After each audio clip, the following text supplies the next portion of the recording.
Hashem na'aseh v'natzliach, shiur Torah. Bruchim habayim to our questions and answers. Wednesday here in Sha'arei Tzion. We hopefully you guys have some questions tonight. Hopefully a few more people show up. Zod Hashem. The shiur will be for a refuah shlema for Stefan ben Katarina, David ben Esriya, Doris Bajora, Levana bat Sarah, Rav Ephraim ben Shulamit, Rabbanit Sarah bat Anat, and Doris Bajora, and all of Am Yisrael Bezod Hashem, who have refuah shlema, refuat hanefesh, refuat haguf. So this week we started a new sefer in the Chumash. We have Sefer Shmot, and for anyone who doesn't know, the entire Sefer Shmot, throughout the time we read Sefer Shmot, is called Yemei SHOVAVIM. It's the time where Chazal says this is a very precious time, a very key time to do the tikkunim and the TeShuva for wasting seed, for immorality. So you notice that several things that are mentioned in Sefer Shmot discuss it, but more so than anything else, this is an opportunity for people to do TeShuva, because here is where our nation started. This is where the blessing is also discussed right from the beginning, of what happens when HaKadosh Baruch Hu blesses you.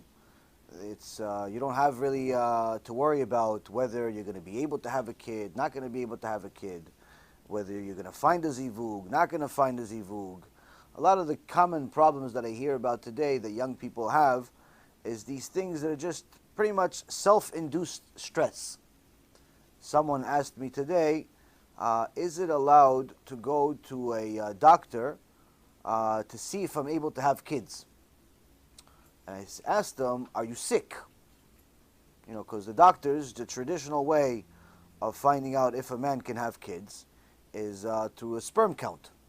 Now, there are ways to do the same thing with blood, but nonetheless, the question is, why are you doing it?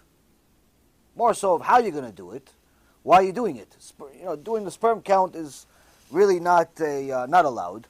But there are different exceptions to the rule, but nonetheless, generally speaking, not allowed. And if it's ever going to be allowed, you have to have a specific posek give you the heter for your specific situation, which is dire circumstance. And the reason why is because the Rambam writes that every time seed comes out of your body and does not go where it's supposed to, which is your wife's body, then it's considered that you are a murderer. You just murdered every single one of those souls that came out. And a lot of bad things happen as a result of it. So the guy asked me, can I do it? And I told him, are you sick? Before we say yes, no, why, are you sick? That's the real question. Why? Because to think that of the different leniencies and if it's allowed, not allowed, first let's see, is it needed? And he says to me, to my surprise, no, perfectly fine. I'm just curious. Why is he curious? Because he's stressed out, like most people in this generation. Everyone is stressed out.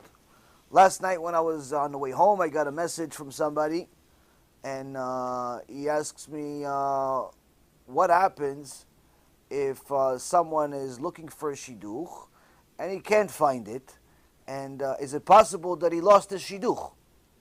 Is it possible he lost his shidduch? Is there anywhere in the Torah that he lost his shidduch?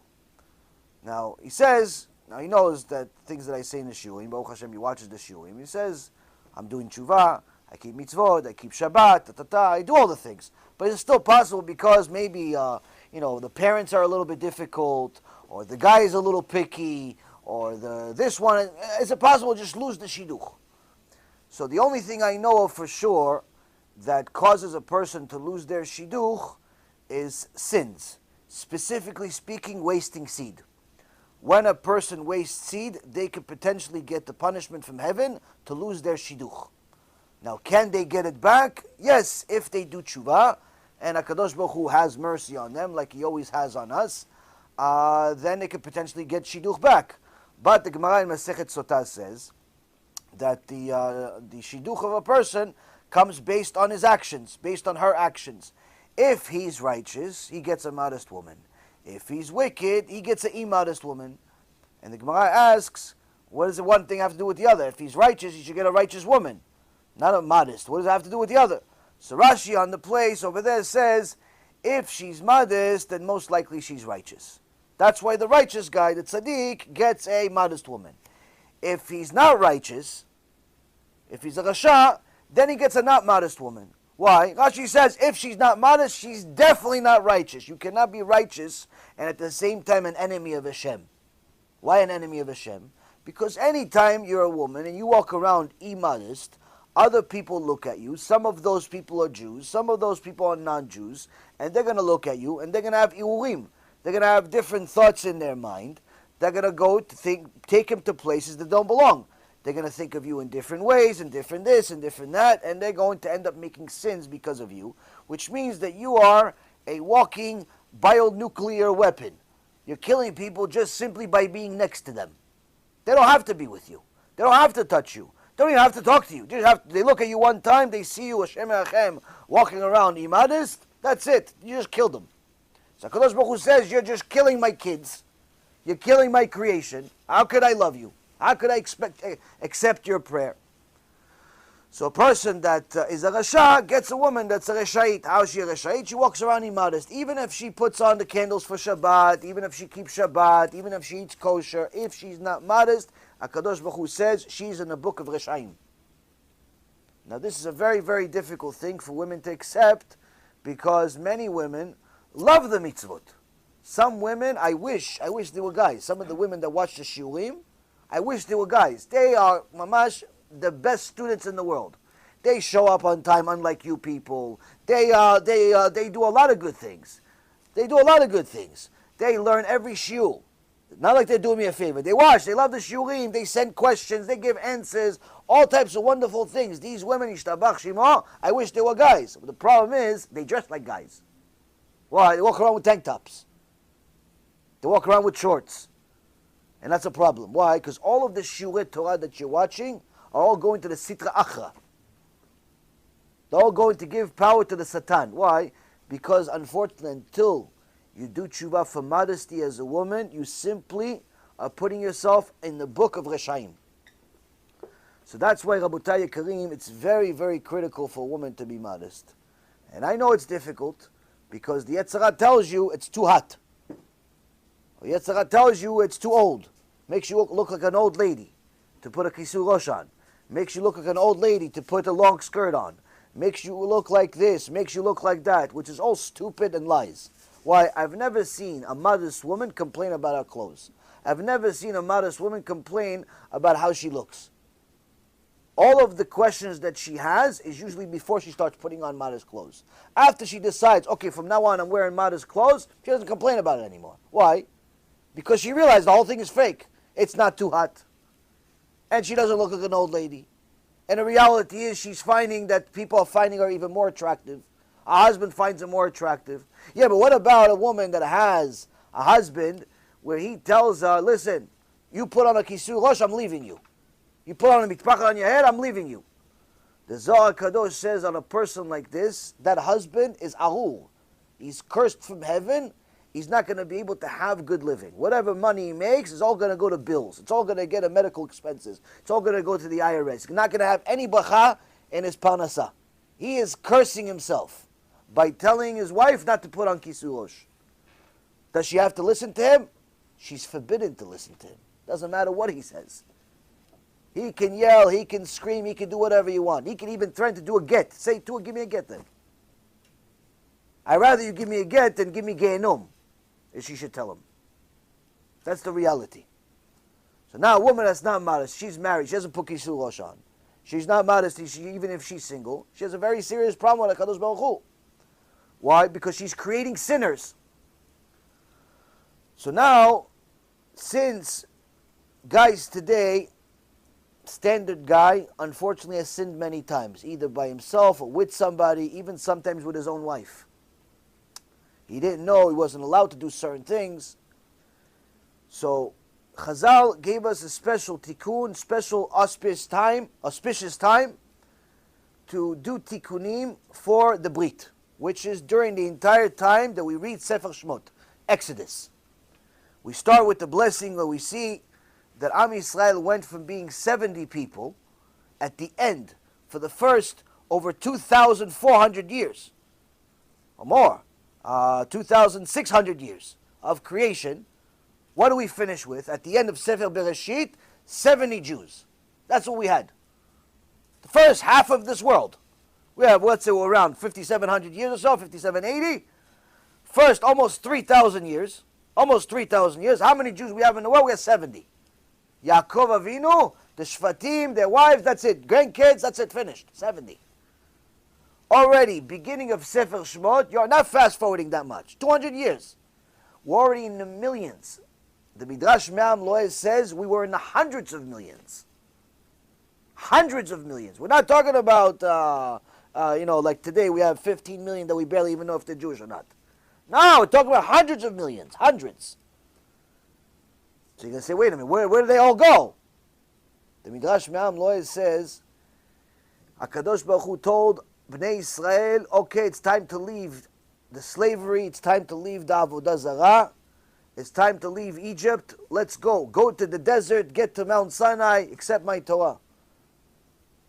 Unfortunately, they didn't want to leave their Avodah Zarah. They didn't want to leave their business.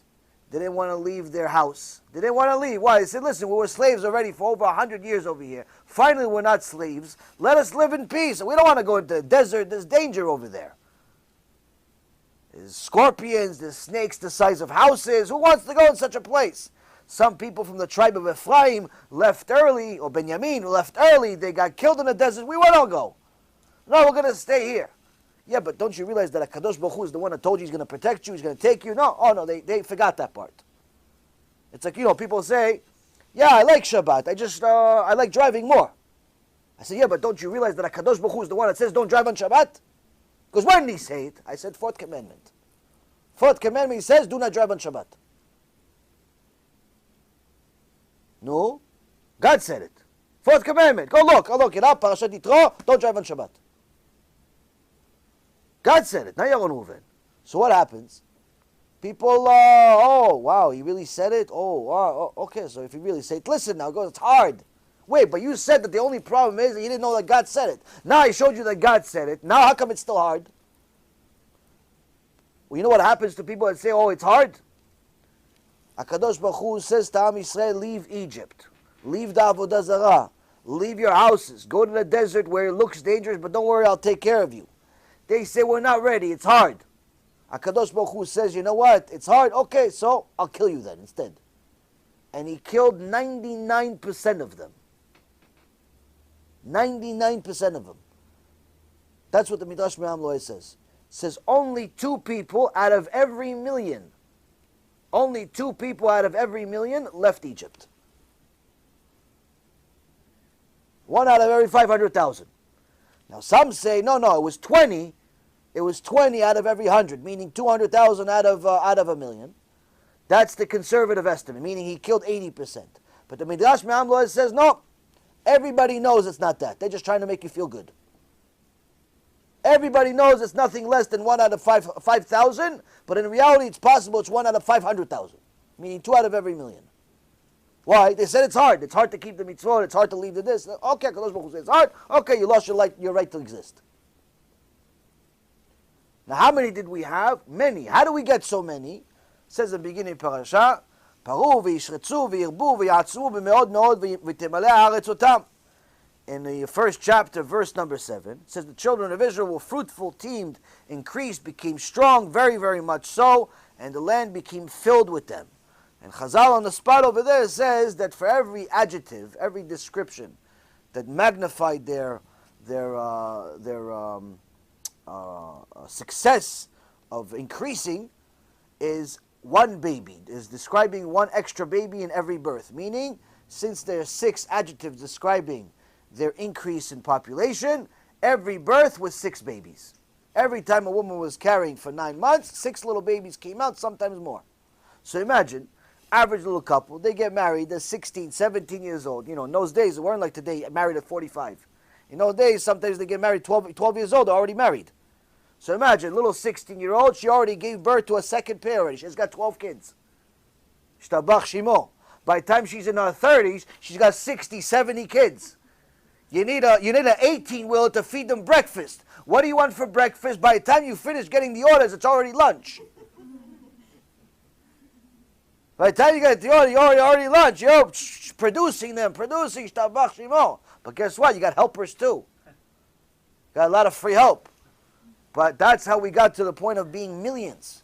Meaning HaKadosh Baruch Hu says, in order to get you from being just a few million to being a few billion, it's easy for me.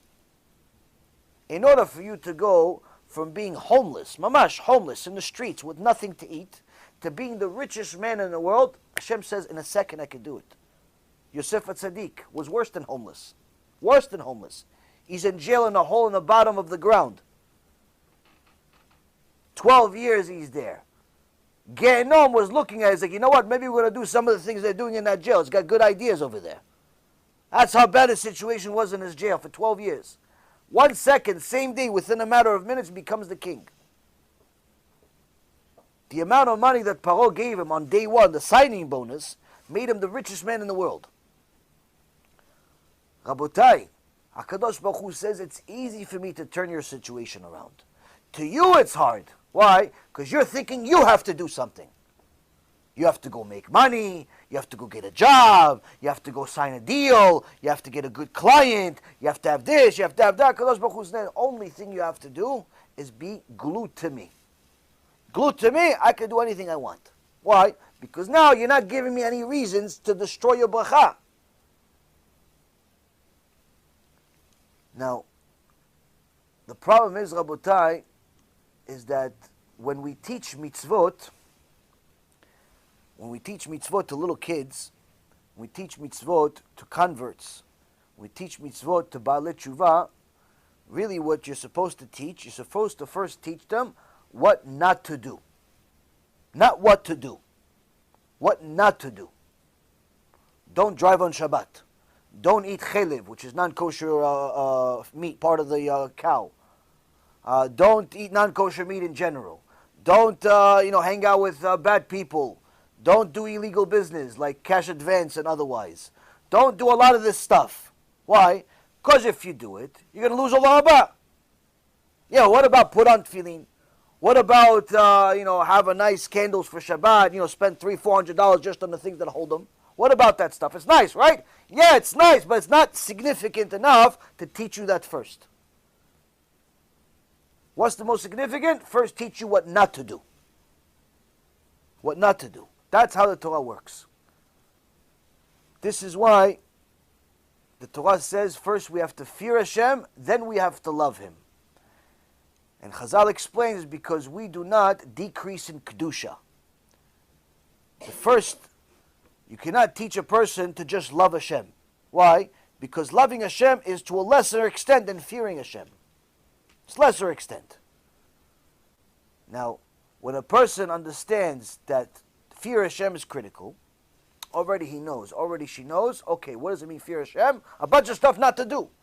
Don't go to places that you're not supposed to go to. Don't do certain things you're not supposed to do. So when you fear Hashem, already it alleviates all of your crimes. All of the things that are destroying the blessing that Hashem wants to give you. Now when a person does not have real fear of Hashem, or he has fear of Hashem sometimes, when it's convenient, like one of those people. He fears Hashem until he doesn't. She fears Hashem until there's a wedding. She fears Hashem all year. All year she puts a kisur rosh on, but if somebody's getting married, all of a sudden the kisur rosh goes in the laundry. She forgot it, home. He is tzaddik, kasher, goes daf yomi, daf sheni, daf this, daf that, all the shurim, he does everything, but one of his friends says, listen, you want to go to a basketball game? Want to go to a basketball game? Oh, sure, for sure. Yeah, absolutely. Absolutely, yeah. Well, what else would I be doing? Oh, you're not going on a shiur that night? No, sure, I get the next night. Next night I'm going to a shiur. What does it mean? It means that all of the times that he did mitzvot, all of that yirat shamayim that he showed people, it's all fake. Why? He didn't have any yetzara. Yetzirah showed up with a basketball ticket. Yetzirah showed up with a girl. Yetzirah showed up with a guy. Yetzirah showed up with a dog. Yetzirah showed up with a cat. Whatever. Yetzirah shows up, he gives up everything. He throws Hashem in the laundry. So that's what I mean by it says they have Yirat Shamayim sometimes. It's fake. It's not Yirat Shamayim. It's either you have it or you don't have it. So HaKadosh Baruch Hu says, I want to give you blessings. Look what I did to Bnei Israel. Even before they kept my entire Torah. I multiplied them to the extent where they went from 70 people to millions, to hundreds of millions. They had Kol Tuv, they had everything, until obviously Paro changed the whole deal and everything else. They were doing okay, they had their own city, they had everything. Why did he change it? Why did Hashem change the whole thing? Because Bnei Israel started peeking into the world of the Goyim. Oh, they have basketball games there. Let's have basketball games in our synagogue. Oh, they have football over there. Let's have football league in our synagogue. Oh, they have a casino there. Let's have casino night in our synagogue. They started peeking into the world of the Goyim. So Goshen turned into a mini Las Vegas sometimes. Not all year round, just sometimes. Kadosh Baruch Hu says, either you're with me or you're not with me. You're not with me, you're with the Goyim. Okay, so I'll let the Goyim take control. We lost the blessing not because we didn't do mitzvot. We lost the blessings because of sins. We lose the blessings because of sins, not because mitzvot. That's why, Rabotai, Sefer Shmot is a key opportunity for all of us to do tshuva for immorality. Immorality includes wasting seed. Immorality includes promiscuity. Immorality includes immodesty. Immorality is something that in HaKadosh Baruch Hu's eyes, this is the symbol of the Torah. This is the symbol of Judaism. This is what distinguishes us from all of the other nations. Kadoshim tiyu ki kadosh ani, HaKadosh Baruch Hu says. You be holy because I am holy. And what makes a Jew more holy than a non-Jew? Modesty. A non-Jew doesn't have chuppah and kiddushim.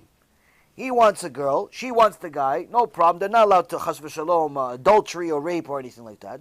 But they like each other, they want to be together, no problem. You don't have to go to court. The guy goes with the girl, they go to the same house, they're intimate, that's it. In Hashem's eyes, they're married. Now, the next morning, they both wake up Tisha B'Av. They don't like each other anymore. They don't have to go to the divorce office. They said, okay, I don't like you, goodbye. Okay, we're not married anymore. Not married anymore. Now, should they be promiscuous, do this every day? No, obviously not. HaKadosh Baruch Hu will hate that. But the point being, there's no chuppah and kiddushim for non-Jews. But to be a Jew, you have to go through DNA tests these days. If you're Ashkenazi, they actually do take DNA tests. Why? Because there's certain things in the blood of Ashkenazim that that could actually create, there's certain diseases that they're careful of and so on. When two Ashkenazim that are religious get married, before they get married, they do tests to see if, chas v'shalom, the two blood types are a bad match, if you will, and it could create problematic children. This is in recent generation. In the past, they wouldn't do it. But the point being, Rabotai Karim, is that even without the DNA test, before you get married, before you get the girl, before you get the guy, you have to have the interview, the rabbi, the father, the mother, the brothers, this, that. Who's our brothers? She have good brothers? She doesn't have good brothers? Forget it. What do you mean? But her brothers, what does that have to do with her? Listen, if her brothers are like that, maybe all types of things. Then finally, okay, she likes him, he likes her. Oh, the brothers are good, the sisters are good, everything is good. Okay, how much money you got? What do you mean how much money I got? Don't you just want the girl? No. I want the girl and the money.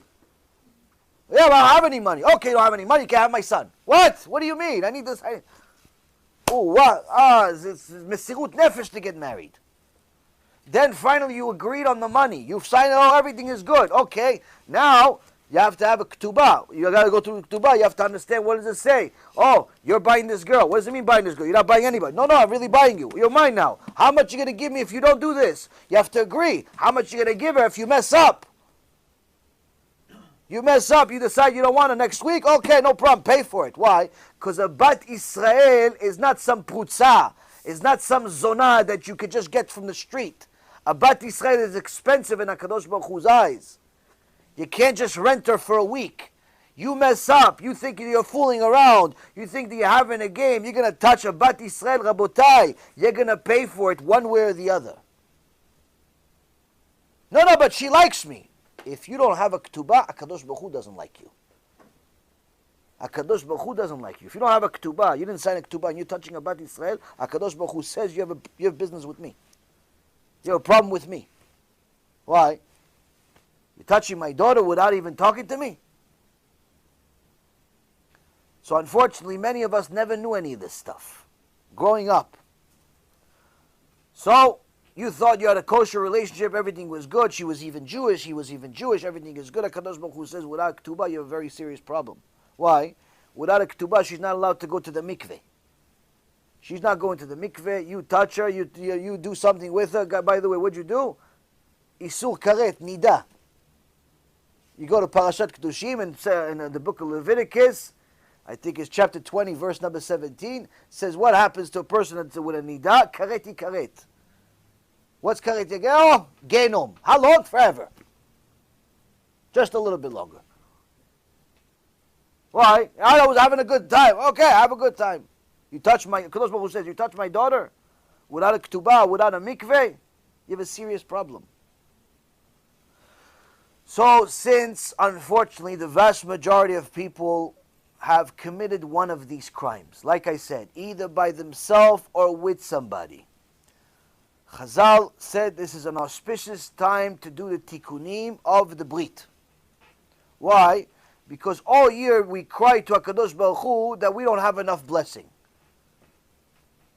We want a bigger house, even though sometimes the house is 10 rooms. We want 11 rooms, we want 15 rooms, we want 100 rooms, even though you only have 2. All the kids already are not home, but you want a bigger house, and you want a bigger this, and you want a bigger that.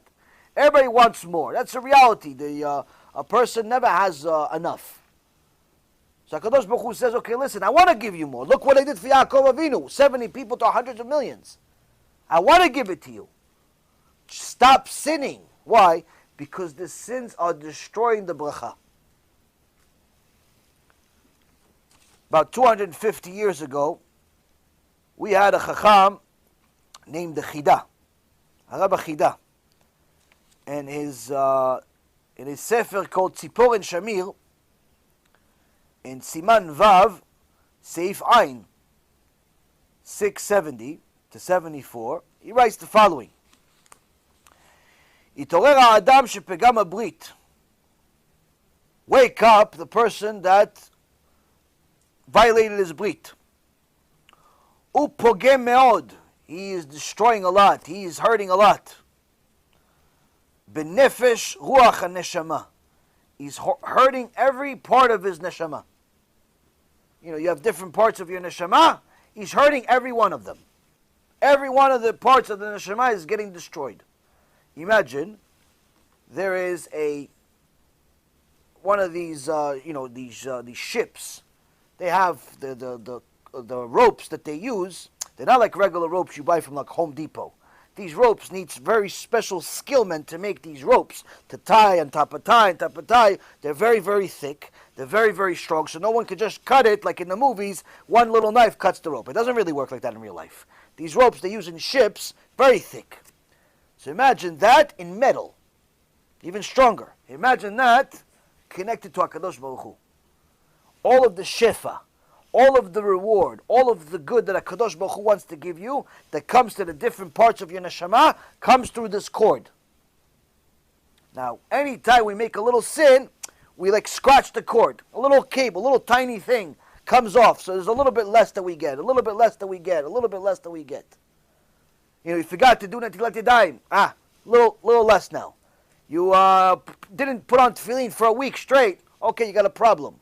You forgot, you touched muktzeh on Shabbat. Okay, you got a little problem. You ate something not kosher. Okay, you got a little problem. But generally, you're still connected. Still connected. You do TeShuva, returns. The Zohar Kadosh says, the Chida is saying, what is he saying? That you're damaging this brit. What is he saying? He's saying, when you waste seed, you simply take a spiritual sword and you cut the whole cord. The whole thing's off. Not small piece. The whole thing's gone.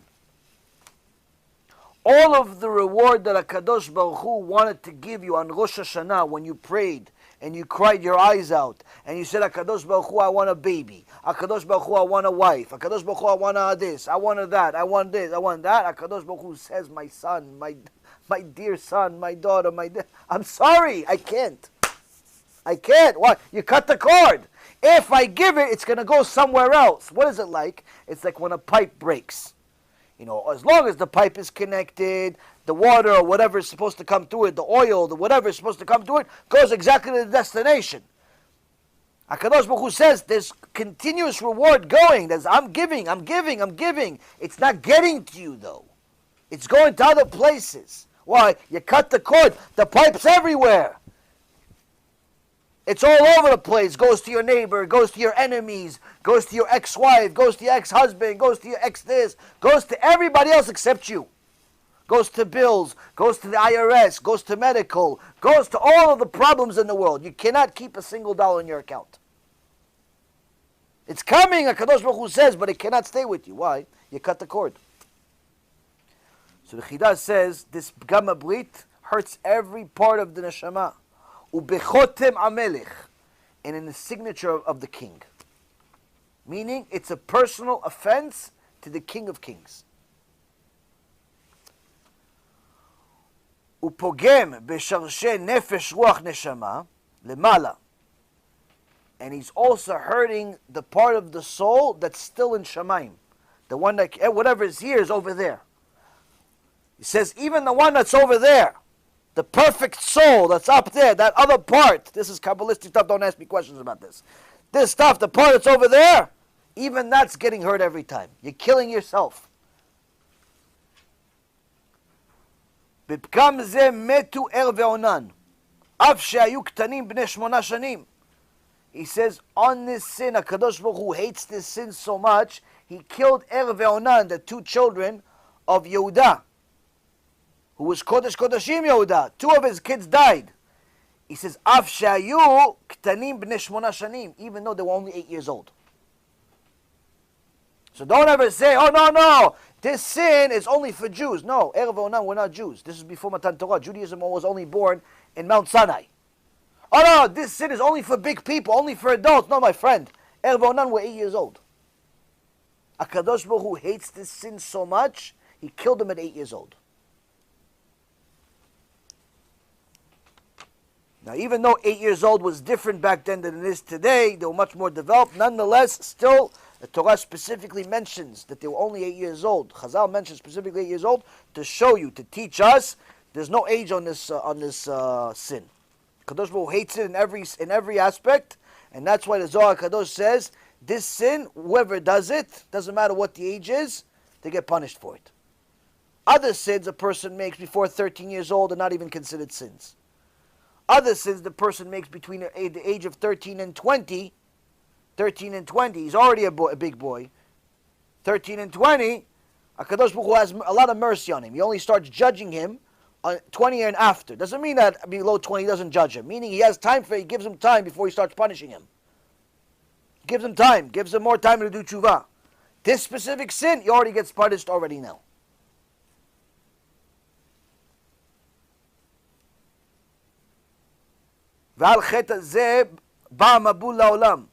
Based on this sin was the one thing that caused the flood. Noah's flood, HaKadosh Baruch Hu destroyed the entire world based on this sin. אין בשום עבירה מי שבורא גוף למזיקים כעבירת פגם הברית. There is no sin in the entire world that creates more demons than this sin, than the wasting seed. Mishnah Pirkei Avot says, you make a mitzvah, you create yourself an angel. You make a sin, you create a prosecutor against you. The angel is your defender, the demon is your prosecutor. That's for one mitzvah. That means that your mitzvah creates something. You may not see it, but it creates something. You just about to drink, you said a blessing, you just created an angel. You had real kavanah, this angel is very strong. You made a little sin, you drank without a bracha, you created a demon. No, but the Chidayah says something different. He says this sin, there's no sin in the world, in the entire Torah, that makes more demons than this. Why? Because it's not one demon that's created.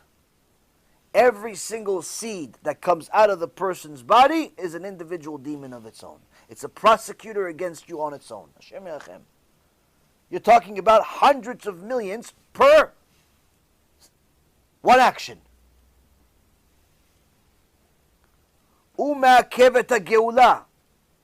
This person that just wasted seed, he is delaying the Mashiach. He's delaying the Mashiach. The whole world is waiting for Mashiach. Why? Because of you. Because you wanted to have a good time at 12 o'clock in the afternoon with yourself, with your girlfriend, with your this, with your that. The Mashiach is delayed again because of you.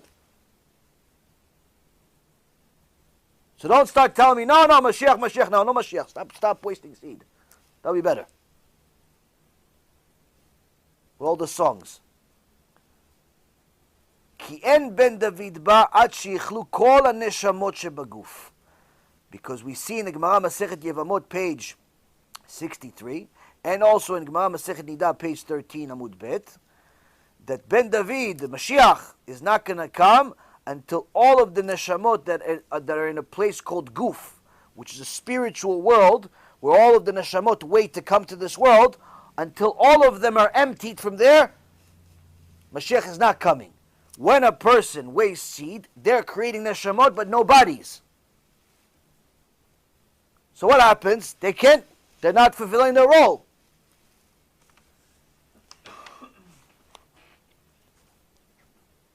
V'zeh morid michadash biklipot. This creates a thicker shell on top of the soul of a person. V'zeh tzar hashamayim v'tziar kol ha'olamot shema'akev tshuat Hashem. And this is the biggest, this causes the biggest anguish and pain to heaven and in all of the worlds that Hashem has, and delays all of the salvation that Hashem wants to give to the world. Ve'oy lo uleroa mazalo, and woe to him and to his misfortune and his lack of mazal, im lo chazar b'tshuva, if he doesn't do tshuva. Ki achar moto nifraim mimenu ala kol, because after he dies, they're going to take account on him for everything. Every single time he did it. Every single time she led to it. She walked around. Somebody looked at her. She became an image. In some guy's head, he did it. Hashem Yirachem. She had a boyfriend. Hashem Yirachem. He had this. Oh, Hashem Yirachem. Every single time. Not sometimes, not when you were this, not when you were that, not when you were drunk, and not when you were high. Every single time. מלבד עונשו על עצם העבירה, ביותר יחרד חרדה גדולה, כי עתה אנחנו באלף השישי. He says, aside from the anguish that he will have on the sin itself, he'll even have a bigger pain, a bigger sorrow over the fact that we are now in the 6,000. Meaning, he's not going to have a time to redo this. No more reincarnation, no more second chance. This is your last chance. You're alive, your chance. Ve'u keneged hayesod. And this 6,000 is the yesod. It's the foundational 1,000th year of creation, meaning it's everybody's last chance, meaning it's the whole purpose of this time in the world is to fix the foundation of Am Yisrael. What's the yesod? The Brit. The Brit is the yesod. You look at the Kabbalah, different drawings of the body with different things. It shows there's different parts of the body are called different things. The yesod is the area of the sex organs.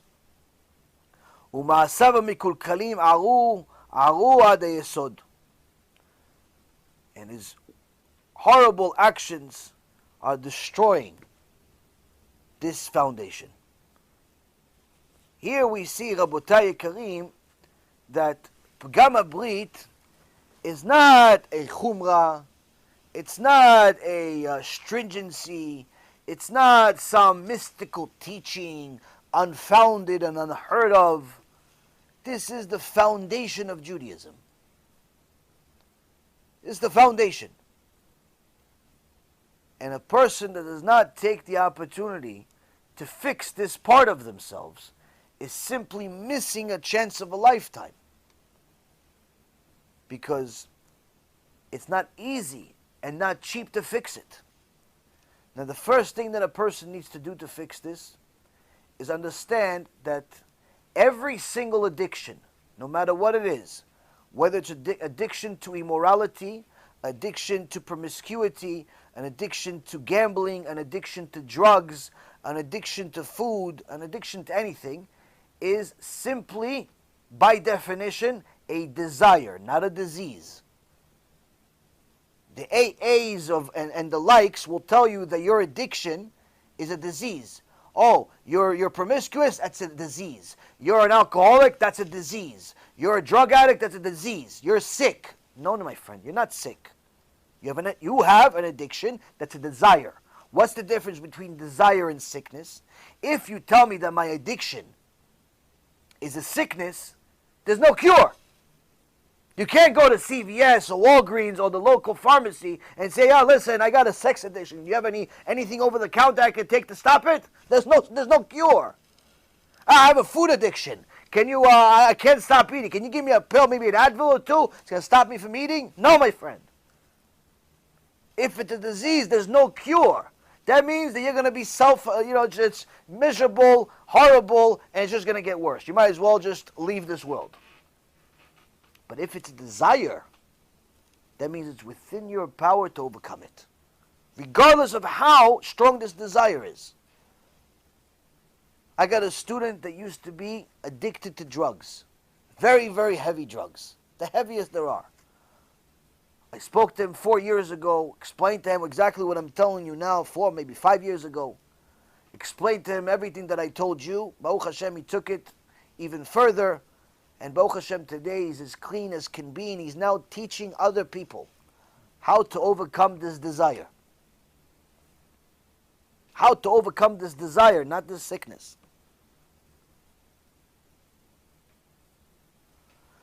There are several people that I know that have addiction to food. One person found out from their doctor that if they continue eating the way that they're eating, they're probably not going to finish the year. Suddenly the desire was under control. Suddenly the desire became a desire, not an addiction, not a disease. He thought he was sick. He thought he couldn't stop eating until the doctor said you're going to die. And all of a sudden the sickness became a desire. Sometimes you need to get scared to death in order to realize it's just a desire. It's not a sickness. The Rambam writes that the strongest desire on a human being is a desire, the addiction to the desire of immorality, of wasting seed. Strongest desire. Why? That's the only reason the body exists, for this purpose. If it wasn't for us having a mitzvah of procreation, HaKadosh Baruch Hu would simply not have any bodies. There's no point for the body. That's the point of the body. The woman's point of her body is to have babies, and the male his part is to bring the seed that's going to help create the baby. That's it. Other than that, there's no purpose for the body. Every other mitzvah, HaKadosh Baruch Hu could do without it. Meaning, the Rambam writes, this desire is, in essence, it's part of the reason of why you have a body. Hence the reason why it's so addictive. But the difference between us and animals is we have to be able to control our desires. You don't control your desire, HaKadosh Baruch Hu says you're an animal. So, every single time a person sins in this situation, they have a very, very serious problem. Most critical is that they're destroying their mazal. She walks around immodest. She likes to wear things that are really tight or things that don't cover her whole body and the likes. She is destroying her mazal. Even if she finds a husband, it's not going to be the best. It's going to be like one of those, I wish I never met him. It's going to be like one of those people who's like, I can't believe I was married to that guy. Yeah, but you're beautiful. He's beautiful. Everything is beautiful. Yeah, everything is beautiful on the outside. Like the celebrities. Everything is beautiful on the outside. Inside, rotten.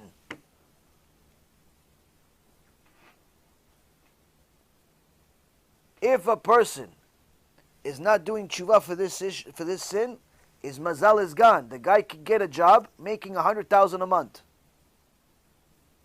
$100,000 a month is a lot of money. Should be fine. You should be good. You should have everything you want. You don't fix this, you have $100,000 a month and you have nothing at the same time. Why? You see it in the world. Highest suicide rates, according to the U.S. government, is among the upper class, among the rich people, among the people that make more than $100,000 a month. Over 70% of suicides are by the rich people. Over 70%. We talk about a ridiculous number. If you say, 50, okay, you know, whatever. No. Over 70% are by rich people. How many celebrities kill themselves every single year? Of every overdose, intentional and unintentional? How many people are going to clinics for depression, for anxiety? They made a multi-billion-dollar industry to help people not kill themselves because they're depressed. Oh, I'm alone. What do you mean? You're married with 5 kids. I feel alone. Why do you feel alone? What's the matter with you? I feel like I have nothing. What do you mean nothing? Last I checked your bank account, you have more money. The bank said you should open a bank. What do you mean you have nothing? The bank is borrowing money from you. What do you mean you have nothing? I feel I have nothing. Why? You're making all this money because you don't have mazal.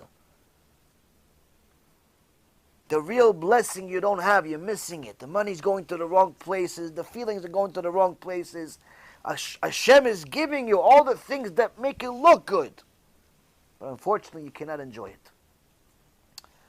Every year they report the deaths of who died in the last year, secular year, on the who's list. You know, the celebrities, the billionaires, and so on. And when you find out more about these people's lives, like there's one billionaire that died maybe 6 months ago. This guy Koch, David Koch, had more money than you can count. One of the Forbes 500, probably 40, 50, 60 billion dollars. Died. You read the details of this person's life, you say, I think it's better than being Genom. You go, you look at some of these celebrities' lives, celebrity lives that, you know, they kill themselves, they die, whatever it was. You look at the details of their life. I'm not saying how many houses they have. Well, they can't take their house to the next world. I'm not saying how much money they have and the buildings. I'm talking about their real life. What are they going to be remembered for? No one's going to remember you for a building you built. No one cares. No one's going to remember you that you invented some car. No one cares. What good did you produce in the world? You see what good? Nightmare of a life. One after another. Why? HaKadosh Baruch Hu makes it where the shefa comes, but not to where it's supposed to. Not where it's supposed to. So this is an auspicious time to do tshuva. Now, the good news is, if a person does tshuva, serious tshuva for pgam HaBRIT, serious tshuva for immodesty, serious tshuva for immorality, they can get to the level of Ruach HaKodesh. And I'll prove it to you.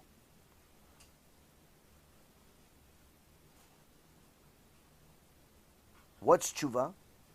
Tshuva is, Rabotai, first, stop.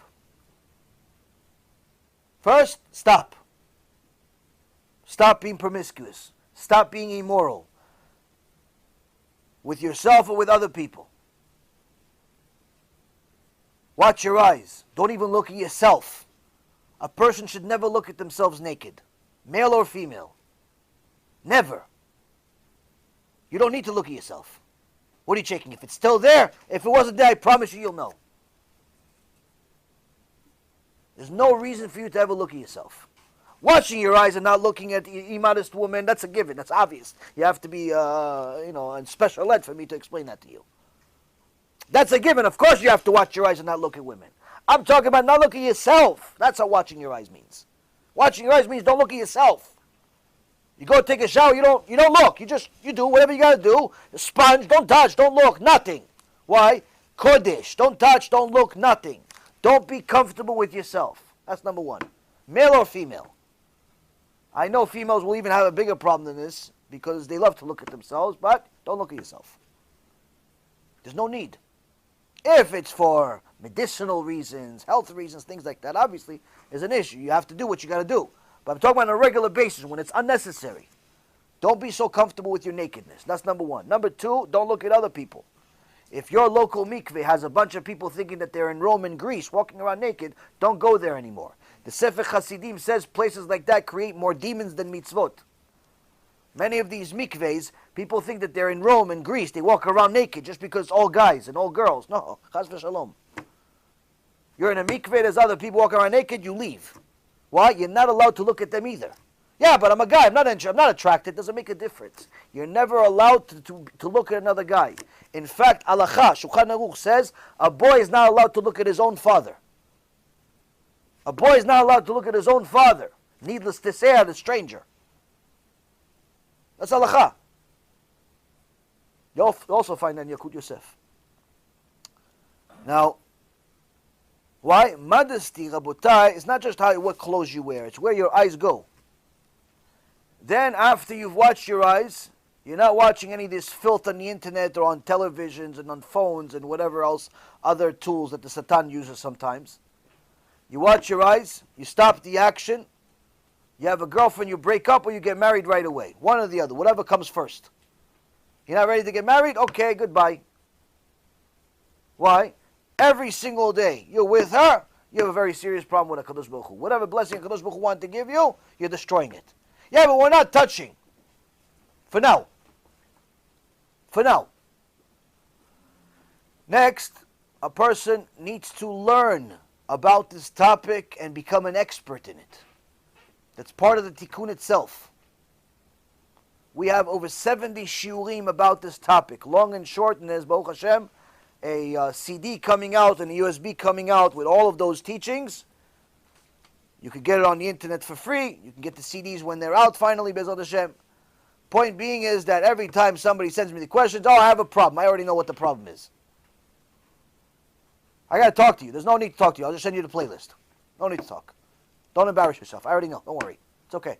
You're not the only one. I got 1,000 others like you every day. Nothing embarrassing. Oh, I thought I was the only one. I wish Shabbat Shimon Mashiach would be here. If you were the only one. I'd come to your house and help you. Teach you every halakha, and under the sun, you're finished, but within a week, you're the biggest tzaddik in the world, if it was one. Unfortunately, it's an epidemic. So first you got to stop, then you got to learn. You got to learn everything you got to learn. All of these shuin, you got to become an expert in it. Don't listen to it like it's music. Listen to it like it's the most important thing in the world. Become kadosh. Sanctify yourself. Kadosh. Kadosh. What kadosh means? Kadosh means your eyes, your mind, your ears, your everything only thinks about HaKadosh Baruch Hu. You cannot think about HaKadosh Baruch Hu if you're constantly wasting seeds. Not possible. You cannot think about HaKadosh Baruch Hu if your eyes are constantly looking at pornography or immodesty or PG-13 movies and not 13 movies and rated R movies and gay and no movies. You cannot watch your eyes as long as your eyes go where they shouldn't go. Cannot watch your eyes, whether you're a guy or a girl. Cannot think about HaKadosh Baruch Hu that way. You have to make yourself kadosh. You have to help other people. It's the next step. You have to take these CDs, you have to take these shiurim, and you have to spread them everywhere you possibly can. Why? You have to get other people to do TeShuva to make up for the crimes you've already made, because you can't stop what you already did. You can stop future, but you got to get other people to stop. Best way to get other people to stop is don't do it yourself. Let me do it. Why? I'm an expert. You have to understand the situation of a person that's wasting seed or has wasted seed without TeShuva is a dire situation. What is it like? It's like somebody that's on a lifeline. He's on borrowed time. Every day he survives is a miracle. That's a person that's currently wasting seed. Every single day he stays alive is a miracle. Miracle, mamash miracle. Why? Because HaKadosh Baruch Hu, you did it one time in your life, HaKadosh Baruch Hu says death penalty. Death penalty. That's what Kadosh Baruch Hu says. You did it 5 times a week, 5 times a month, 5 times a day. Hashem yirachem aleinu. Every single day a person's alive is a death penalty. So what's a miracle. It's supposed to be a death penalty. So what happens? You have to fix it. So now how you fix it? Don't take any unnecessary risks. Don't try to tell other people things that you're not an expert in. First you got to learn it, and then you also got to help them do it. How? You give them a CD. Because if you have an opportunity, Hashem gave you the blessing, He gave you a friend, a classmate, or whatever, that doesn't know what's going on, and you don't, and He's giving you an opportunity to help somebody. And you have 2 choices. You could either give him a CD, or give him a lecture, or I could talk to him. And you decide to be a superhero and start talking to him, and he doesn't like your tone. He thinks you're judging him. He thinks you're criticizing him. He doesn't do it. You just missed out on the neshama. This person is not going to do tshuva. You missed out on an opportunity to fix yourself. Now you need a bunch of those guys. You can't just think, oh, one guy helped him do tshuva, I finished everything. No, you have to get a lot of people to do tshuva. So what do? You give him one of these CDs, you send a shiurim, you give him the playlist. You make sure that you give him something that works. This works. How do I know? I know. If it didn't work, trust me, I wouldn't get all the phone calls that I get. And the people that do it, Rabotai Karim, the people that do it, they're the happiest people in the world. Go look at the comments. Some of the people were so happy they wrote public letters on our website, on our YouTube page, and different places of how it's changed their life. Jews, non-Jews, male, female. Changed their life. So you have to help people do tshuva. Last but not least, you have to do tikkunim, which we talked about recently. Tikkunim means every single time a person has sinned, he has to give a certain amount of tzedakah. Why? Because this tshuva is supposed to hurt. Just like you killed a neshama or neshamot, Kadosh Baruch Hu says you have to give something in replacement. Money is damim. Money is considered like life. So this tikkun is painful. Now, if you have, you give. You don't have, you don't give. Obviously, Hashem is not expecting you to do something you can't do. He's not giving you a mitzvah to fly in the air. Why? Because He knows you can't fly. He's not giving you a mitzvah to give $1 billion and you're homeless. Obviously, He knows that you're homeless. So but if you can give, you give. Problem is, a lot of people, they have, but they don't want to give. Why? They're looking for another way. Can I do it another way? Is there something else that I can do instead of money? Can I just fast? Yeah, go ahead, fast. 84 times for every single time. By the time you finish the first fast, you're going to die. No, I'm going to fast for 3 days in a row. Go ahead, Mabruk. Go. 5 days in a row. Go. I'll come to your yahrzeit. I'll visit your yahrzeit. There's no one in this generation, not even the tzaddikim, that could do the amount of fast that an average teenager is supposed to do. No one. Meaning the only way to fix this is money. Every single time a person is trying something else, this, that, the other thing, simply what they're doing is they're being penny wise, dollar foolish. They're trying to save a few pennies by wasting a bunch of dollars on other things. Don't be a chachmolog. Don't be overly smart with Hashem. Simply, if Hashem gave you a blessing, do what you got to do. You don't want to do it, my boy, go do what you got to do. Again, I keep telling people, this is not a money maker. This is for people. This is for people. One thing I can tell you is that every single person that takes the advice of HaKadosh Baruch Hu always wins. Always wins. But unfortunately, people have a hard heart, and they don't want to listen. So I'll tell you the last thing, and then you guys can start asking me some questions. I talked a little longer than usual. I'm sorry, but I think it was important to know. Now, if a person does tshuva, stop wasting seed, starts becoming a good person, starts being generous, starts being patient, starts working on themselves, what does that mean? What happens to him? I'm not going to tell you. I'm just going to read. Why? Because if I tell you my opinion, you're not going to say, Yaron Reuven. It's crazy.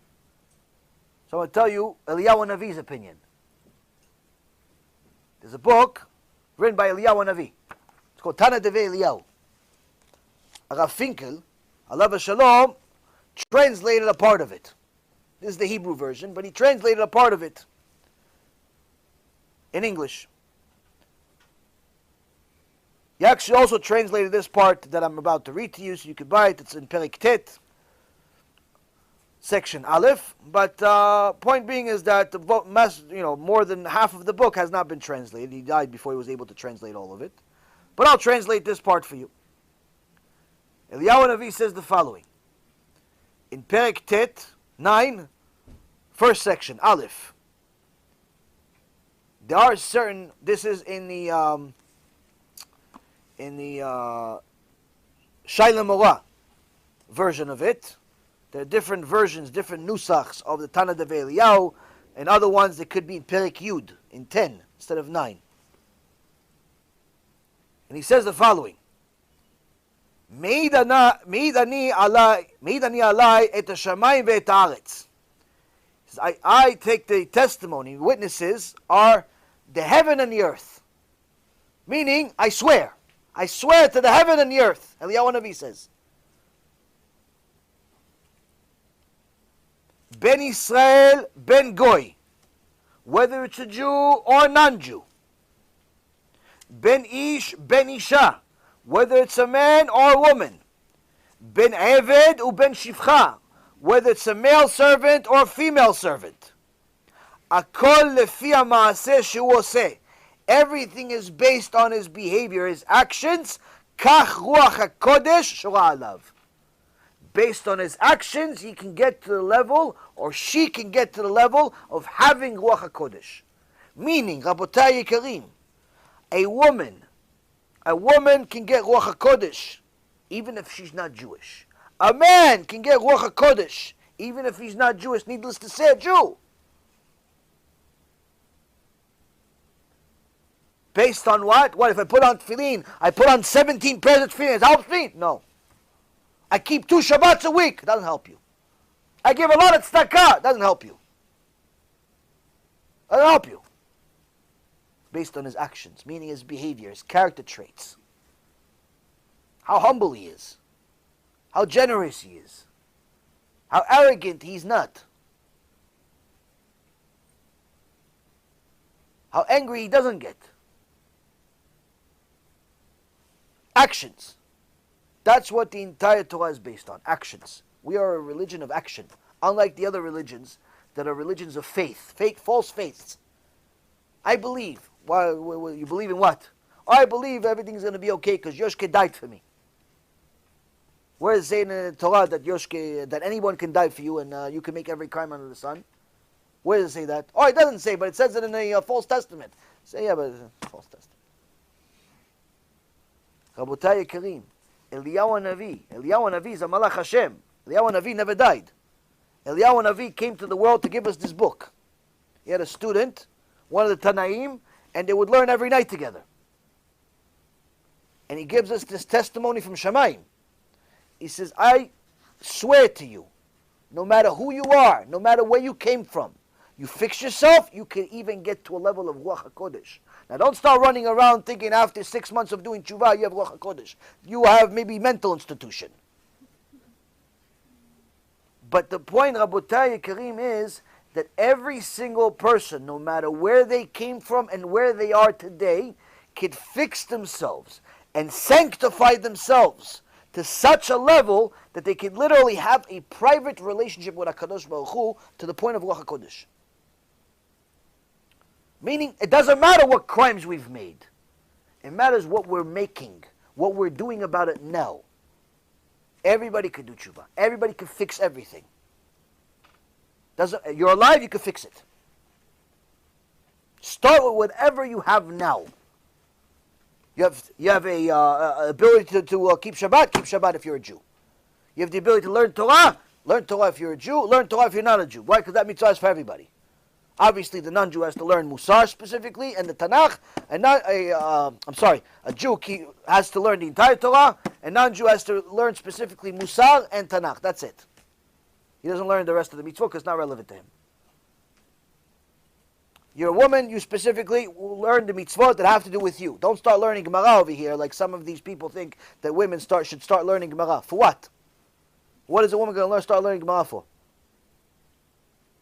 You have to learn all the things that are relevant to you. Tarat mishpacha, modesty, Ilchot Shabbat, Ilchot Nida, Ilchot of the Chagim, all things that are relevant to you. You're going to learn the Gemara. Okay, Chazak u'Baruch, Chazaka u'Buchad, you learn the Gemara, but you still don't know the basics of Tarat Mishpacha. So the point is, Rabotai, is that every person can sanctify themselves, can fix their situation to such an extent that HaKadosh Baruch Hu can look at you and say, he's holy, just like me. She's holy, just like me. No matter where you were in your life, no matter what damage you've made. But if we don't, the Chidah says, Oilu, uleroa mazalo. Woe to him and woe to his unfortune, to his misfortune.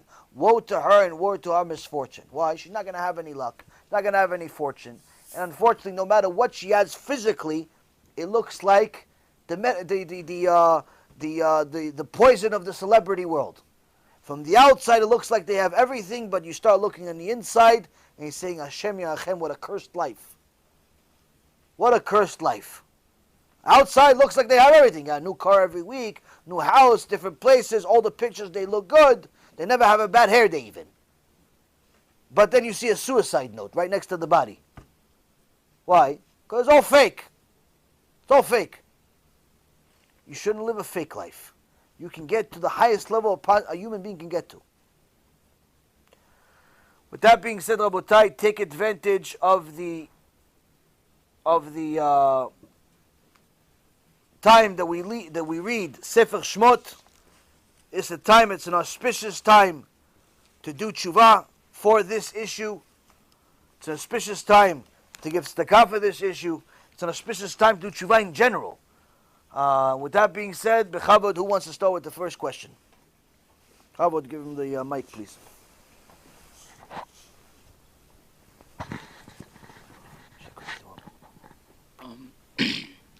Maybe I didn't understand correctly, but are you allowed to look at yourself in the mirror, like, if you're like half, like your bottom half is covered but your top half isn't, like just to like look at yourself to see like a guy should, as far as looking at your own nakedness, you're not supposed to look at. Meaning your private part is uncovered. You're not allowed to look at yourself. But as far as looking at yourself in order to groom yourself and so on, as a guy, you have a halacha to not act like a woman. So a person has to understand that even though this generation, the guys are very, very feminine. Many guys sometimes are so feminine you cannot even tell that they're guys. No, Bemet, this is not it's a reality. You look at some guys, you cannot even tell they're guys sometimes. They groom themselves so much, they start looking like girls. And then they say, no, it's not. It's true. Their clothes, their behavior. So a guy has the mitzvah to not be like a woman. So he has to know that even grooming himself, you're allowed to groom yourself. You don't have to look like a garbage pail. You're allowed to groom yourself. If you have a beard, you're allowed to groom your beard if you want. You don't have a beard, you're allowed to do whatever, fix your hair. You're allowed to do basic things, but don't become a woman. Meaning, don't spend 20 minutes, a half hour every morning in front of the mirror. You want to look at yourself to fix something, to see if you have something that looks off, you got a scratch, you got a zit or something, I don't know, you have something you want to fix, no problem. Brush your teeth, no problem. But don't start becoming a woman where you're spending 25 minutes every morning fixing your hair because you want this one to be to the North Pole and that one to be to the South Pole, and by the time you finish, the West and the South are complaining. No, you have to, no, you're a guy. Guys need to look like guys. Guys don't spend much time, real guys do not spend much time, tweezing their eyebrows. Don't do things that are feminine. So, this is important. You're allowed to look at yourself, but don't make it a womanly, in so many words. Every guy understands what I mean by this, I'm assuming.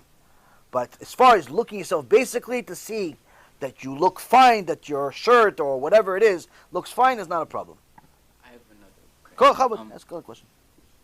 Like, let's say you model for a company, Okay. and they ask you to like look at yourself and like see if like you're good, and like just they spend 30 minutes looking at yourself.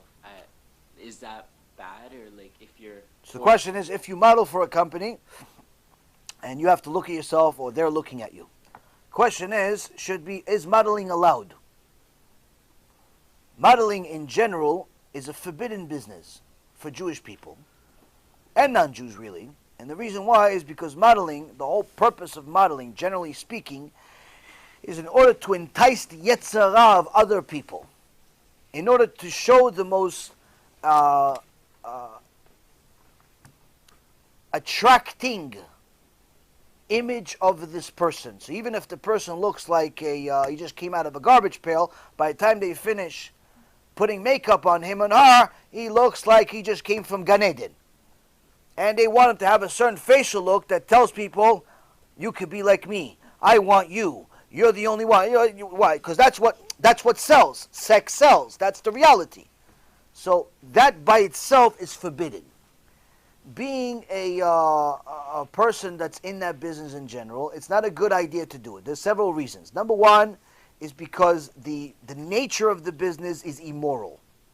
Because you're creating immorality. They'll tell you to do things, to act a certain way that's immoral, that's not allowed, to drive people's sexual desires. Needless to say, if you're a woman, there's no ugly woman that's in any modeling picture that ever existed in history. And the reason why is because they want that woman to attract people. So even the average soap commercial has a naked woman, even though it has nothing to do with the soap. All I need to know if the soap smells good and if it actually works. But for some reason, they put a naked woman next to it. What does it have to do with it?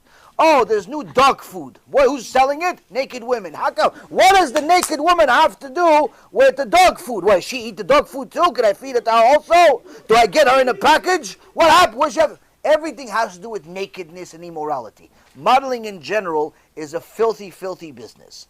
Now, so that alone already is in a bad shape. Second reason why it's a bad business is because since their nature is to produce immorality from other people, they themselves are immoral. And that's the reason why many of them, many of the models, many of the producers, many of the photographers are very, very promiscuous people. And they take advantage of young, unsuccessful models in different ways by asking them to do things that you wouldn't do normally. Some old man asks you to help him out with a few things that you would never do. Some filthy woman asks you to do something that you would never do, but since you want her to give you the gig, you're going to do it. So you put yourself in a bad situation. Number three, it's full of drugs. There's not a single model. I know model. I had a guy that used to work for me. One of the famous models in the world. Black guy that he actually ended up building a shoe company. And very, very famous model. He worked for me for a little while. Nice guy. And he told me a lot about the business. Some things I don't even want to tell you because it's that disgusting. Point being, Rabotai, it's full of drugs.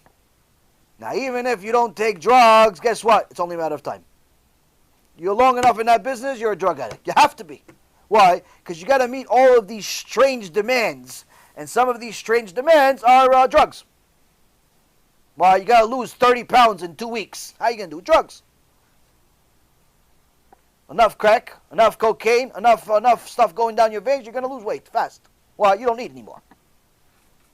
All types of things. So that's another thing. Fourth, it's the most promiscuous industry in the world. It's Hollywood. It's modeling. It's simply something that all that drives it is sex. Not even the money. And so you have yourself a very, very serious problem. It's full of criminals. It's full of crooked people, disgusting people. And I can tell you that no person that leaves that business leaves normal. Everybody's traumatized. Everyone got raped. Everyone got touched. Everyone got drugged up. Everyone got something. Everyone got something. And I'm not telling you this from some conspiracy theory or rumors. I'm telling you from actual knowledge that I got from models. Remember, I used to deal with multimillionaires. Some of them are models. Some of them are people that have, they're in Hollywood. And not a single one of them was ever going to tell you they would tell their kids to do it also. And all of these parents that want their kids to be models are unfortunately blind. Because all they see is the pictures. Oh, my kid looks so cute. Yeah, he looks really cute to the photographer too. When the photography is not on. That homosexual pedophile can tell your kid, listen kid, you want me to put that your picture on the cover of this magazine? Yeah, okay, come to my house. There's a ring. I know this firsthand. Person that was in it, on Shem Echem, victim. There's a ring in Hollywood where they simply sell children for pedophilia. Kids disappear. People think they died. People think they ran away. No. Sometimes they didn't. Sometimes they're being sold from house to house of these filthy multimillionaires' houses. We know somebody that happened to him. And it's a nightmare. Hollywood is the biggest Satan illusion in the world. You only see good. Everything behind the scenes is bad. It includes modeling. So, to advise you about being in it, the only advice I can give you, or if you know somebody that's in it, the only advice that I can give you is save yourself and run away. If you know somebody that's in it, save them and run away. And the reason why is because nothing good will eventually come out of it. I know the money is good. I know to just show up and hang out there for a half hour, you just made $5,000, $10,000, $15,000, and the money's great, and you could buy a house after 2 weeks of work. I know, I get it. It's a big yetzara. But unfortunately, that's how the Satan wins. That's how he gets these precious neshamot to do a lot of forbidden things that they would never do otherwise. And you could ask any of the veterans. If you have access to a few veterans in that business, ask them about their life. Tell them, what was the toughest time in your life? And they'll start telling you stories about their life that you're thinking that they're giving you a picture of Gehenom itself. How this guy touched them, and that girl, and this one, and that one. All this filthy stuff, that's where it happens. It happens in a place that looks perfect. So, it's generally not a kosher business overall. Needless to say, the rest of the stuff I just mentioned. So it's not good to be in the center of attention in general. In general, it's not good to be center of attention. In general, it's not a good idea to be constantly photographed and to be into your physicality too much, because that's going to make you overly comfortable with your own body, overly conscious of your own body and how it's affected. And really what's going to happen is that you're going to be obsessed. You're going to become over time obsessed with getting physical feelings for stuff, which leads to promiscuity, which leads to homosexuality, which leads to a lot of other horrible things. It's a very, very difficult life, to say the least. And only people that you see on the news are either the ones that died or the ones that ran out of that business. That's it. Next question. Transfer over there, please.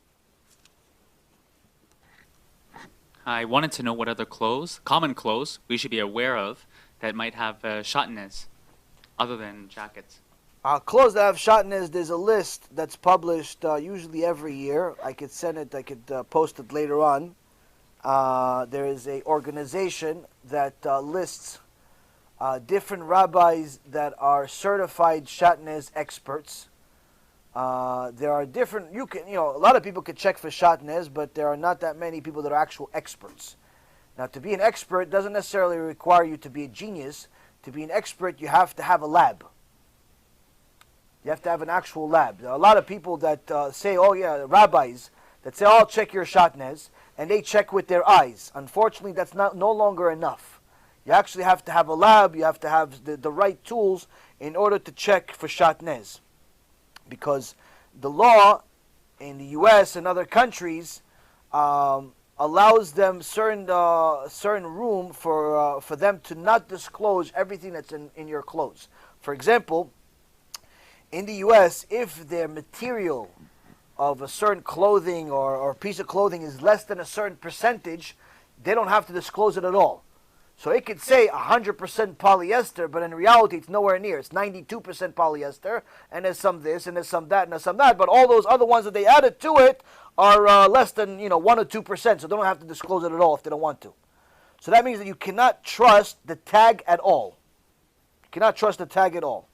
Now, there are certain things that are on that list that are things that always are at risk to having Shatnez. Number one being the suit. A male suit has, it's very common for it to have Shatnez, specifically in the collar. So anytime that you check for Shatnez, you'll see that the rabbi opens the collar, usually leaves it open, and checks what it is. And the reason why, because there's a certain material that makes the collar harder. They use Shatnez for that. So they'll check a couple of spots inside the jacket, on the collar area. Those are usually the common places that there is Shatnez. But sometimes it's in different places. You could also, there's certain boots. There was a problem with Uggs, the manufacturer Uggs, where some of them were verified to have Shatnez in them, in the boots. And many Jewish women were like these extremely ugly boots. Especially in the north, in New York and New Jersey, in the places where they have snow and they have bad taste for boots, they love these boots. And you had a lot of Jewish women, religious Jewish women, not only having ugly boots, but also having Shatnez, making a sin for every second they have it on. So this is a problem. It's a very serious problem. Not ugliness. I'm talking about the Shatnez part. Ugliness is a matter of taste. Maybe it's good for modesty. People run away from you. Wear those ugly boots. But anyway, so jackets in general, you should always check. Certain types of pants, certain manufacturers. The list is relatively big. I could publish the list later today or tomorrow on the Facebook page, on the WhatsApp groups, and send it to you guys. You can review it. And in there also, you will see on this list that there is a list of rabbis with their phone numbers and where they're located that can check your stuff. And they're certified by this organization. You should only go to those people. You should only go to those people because you know that they have the right tools. They have the right tools, and they apparently care enough about this that they go and get certified every so often and make sure that they're up to date with everything. Even though this can be done by the average Joe, you don't want to take the risk with it because Shatnez is one of those things where it's every single second that you're wearing it, it's a sin. So much so that Gemara says if you know somebody's wearing Shatnez, in the middle of the street, you know he's wearing Shatnez, you have to take off his jacket, off of his body. It's not your jacket, it's his jacket. Take off his jacket off of his body. Take off the Shatnez off him. That's how much of a sin it is. It's like fire. It's like he's on fire, he doesn't know it. So the point being is that you have to check. You have to check your stuff. It's not overly expensive per item, but it gets expensive because usually you have to check for a lot of stuff.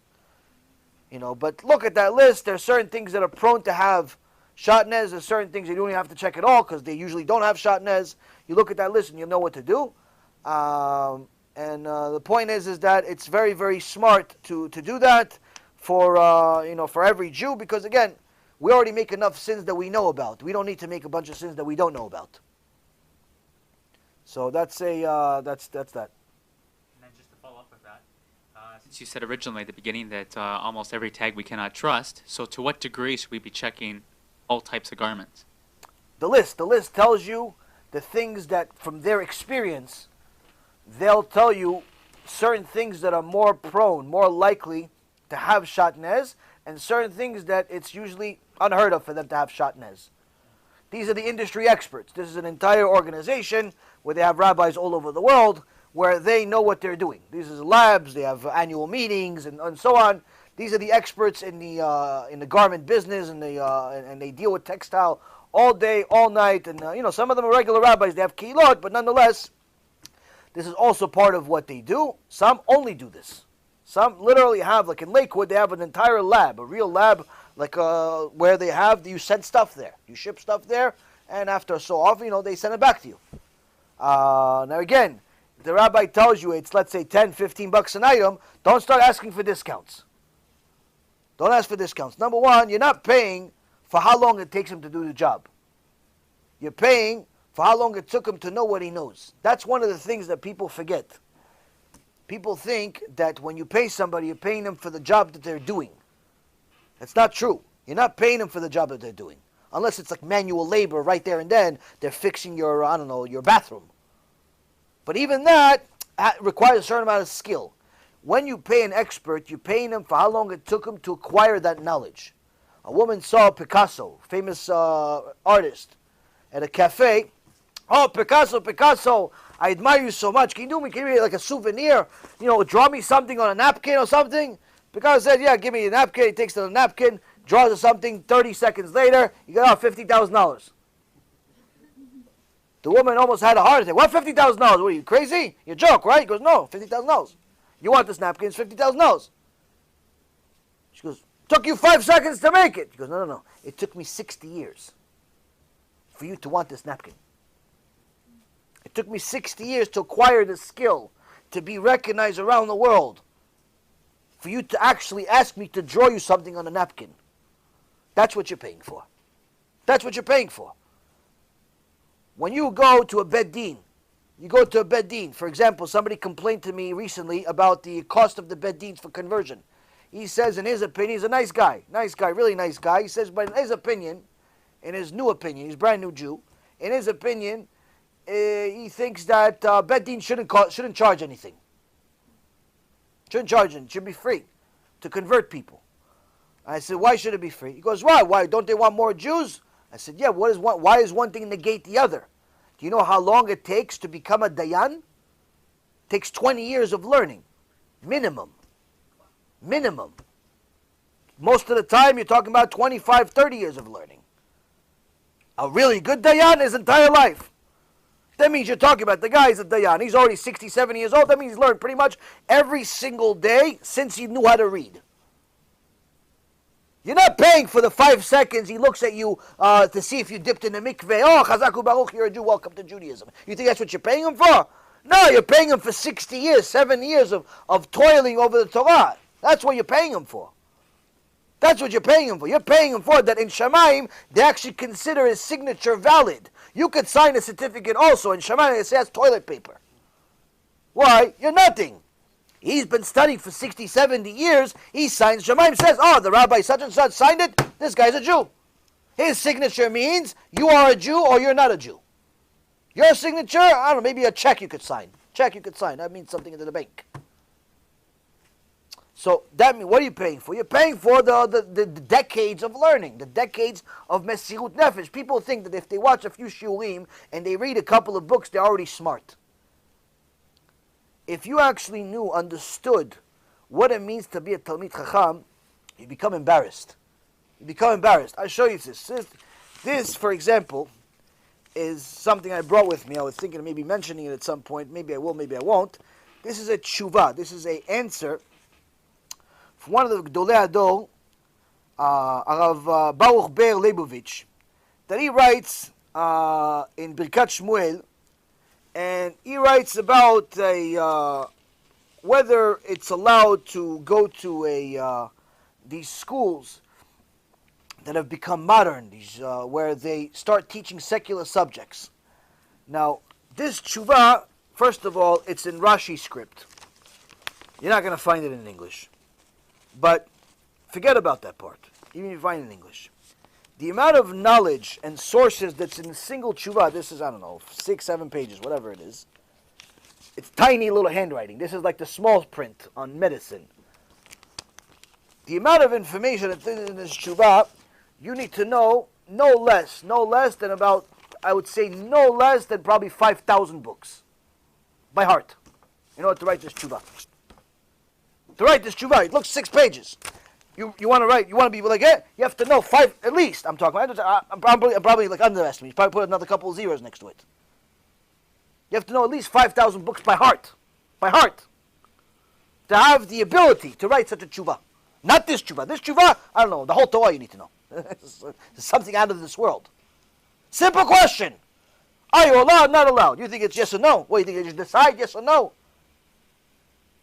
So, to be a dayan, to be a posek, requires such an immense amount of sacrifice, a life's worth of sacrifices, that when you're dealing with somebody that sacrificed their entire life for the Torah, learning Torah, and he tells you that the tefillin that he made is a couple of $1,000s.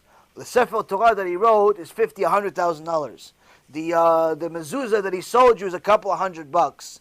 The little piece of paper that certifies that you're married or you're a convert is a few dollars or whatever it is.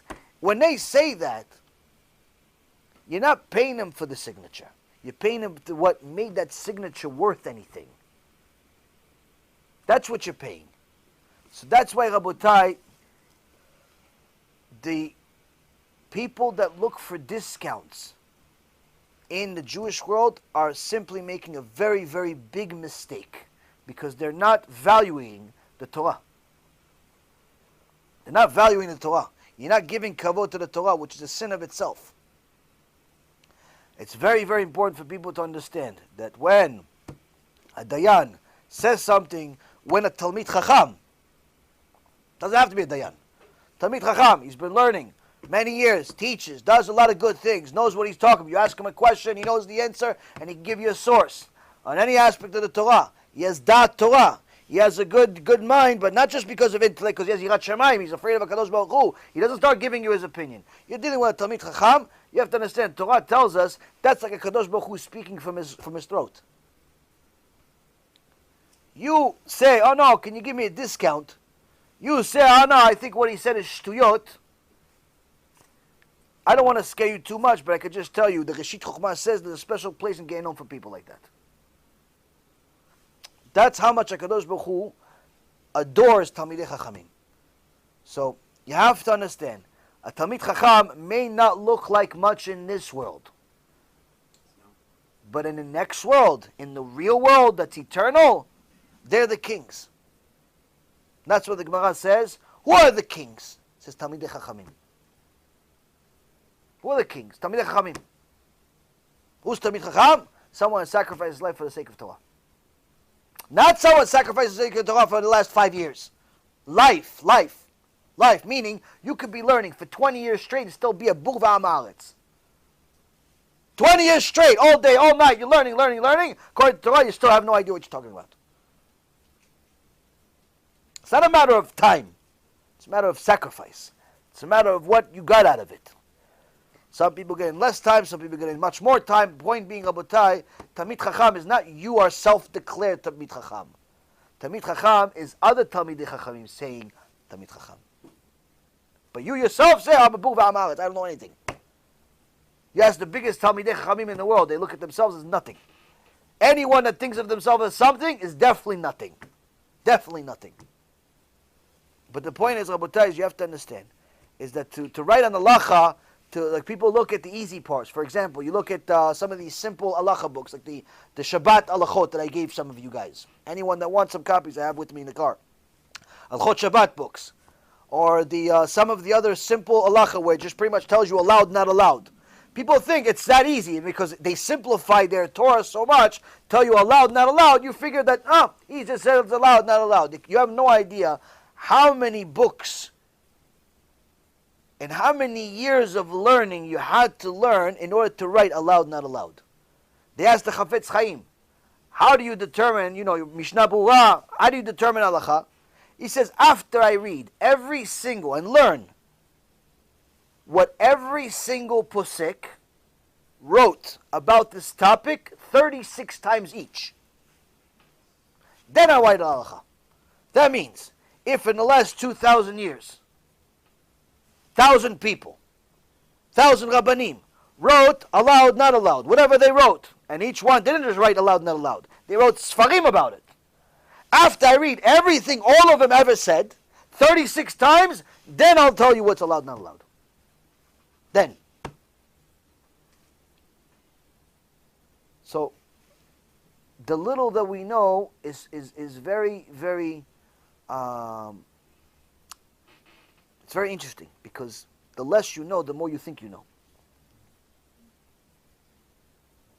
The people that know the least think they know the most. They're the loudest. The people that know the most, quiet. Don't tell you, I know this, I know that. Gemara says there are certain things that Chachamim change the truth on.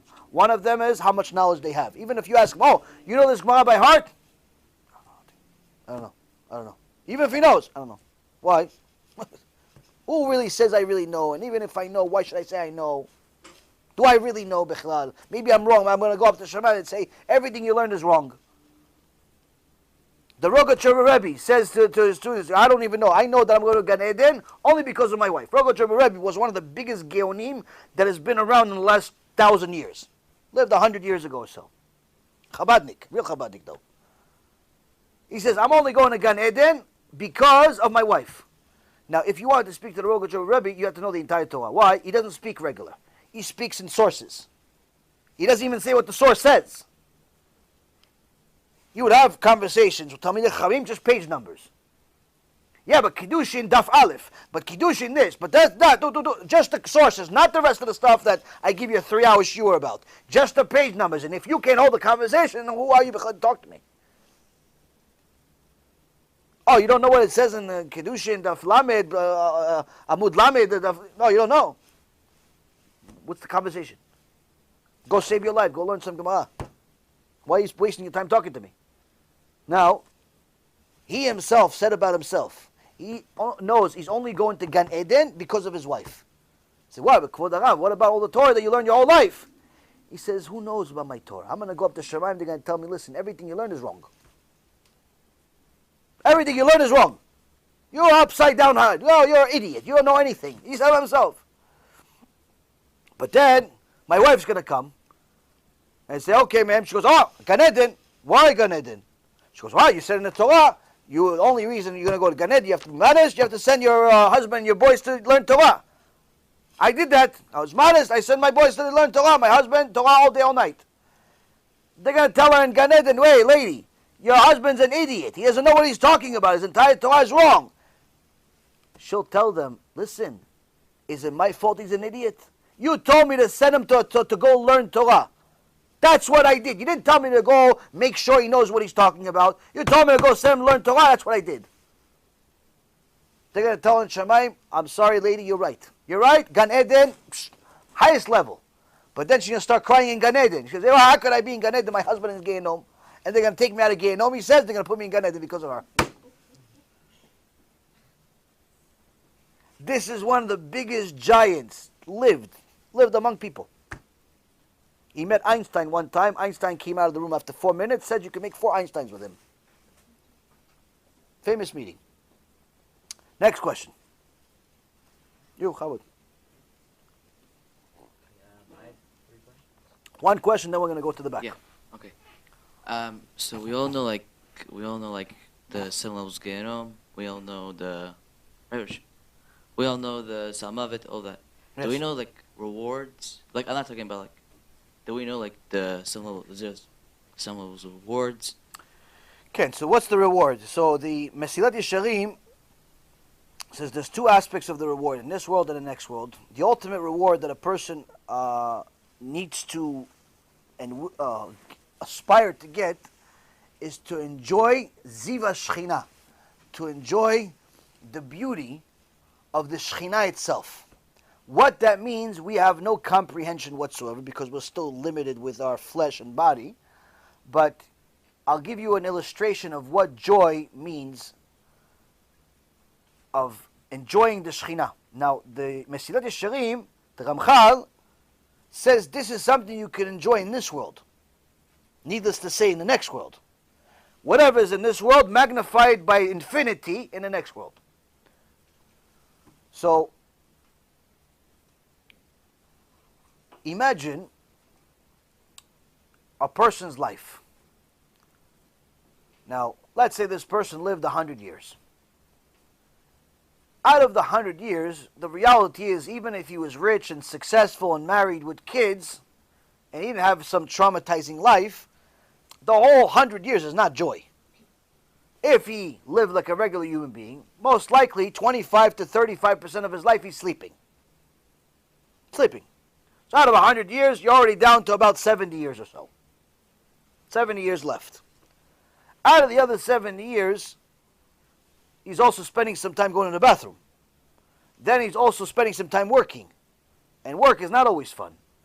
And he's also spending some time dealing with problems. And he's eating and he's drinking. Meaning, out of the whole 100 years, maybe, if you're lucky, you got a good solid 10, 15, maybe 17 years of actual fun. Let's say. I mean, I'm talking about a multi-billionaire, that money's never his problem. I'm talking about the best case scenario, maybe you got 17% fun. Good. In reality, it's more like 5%. But let's be generous here. Okay?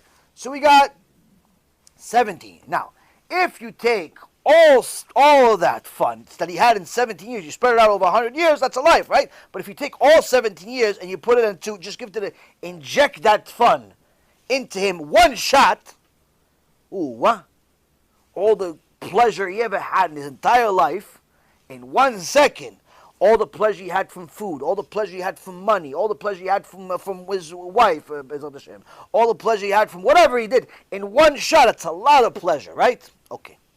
Now, you take all of that fun, that 17 years worth of fun, you put it in a little box. Then you do the same exact thing for every single person that ever lived from the beginning of the world until the time of Mashiach. You take all of their fun that they all had. Right now, you got almost 8 billion people. Previous generation, about 6.5 billion. Previous generation, about 6 billion. Previous generation, about 5. And so on and so forth. You're talking about billions and billions and billions of people. And all of their fun. And all of their, let's say, some had only 1 year of fun. Some had 20 years of fun. Some had more or less. But point is, everybody, just the fun part. No bad part. Take everything that they had, you put it in the same box.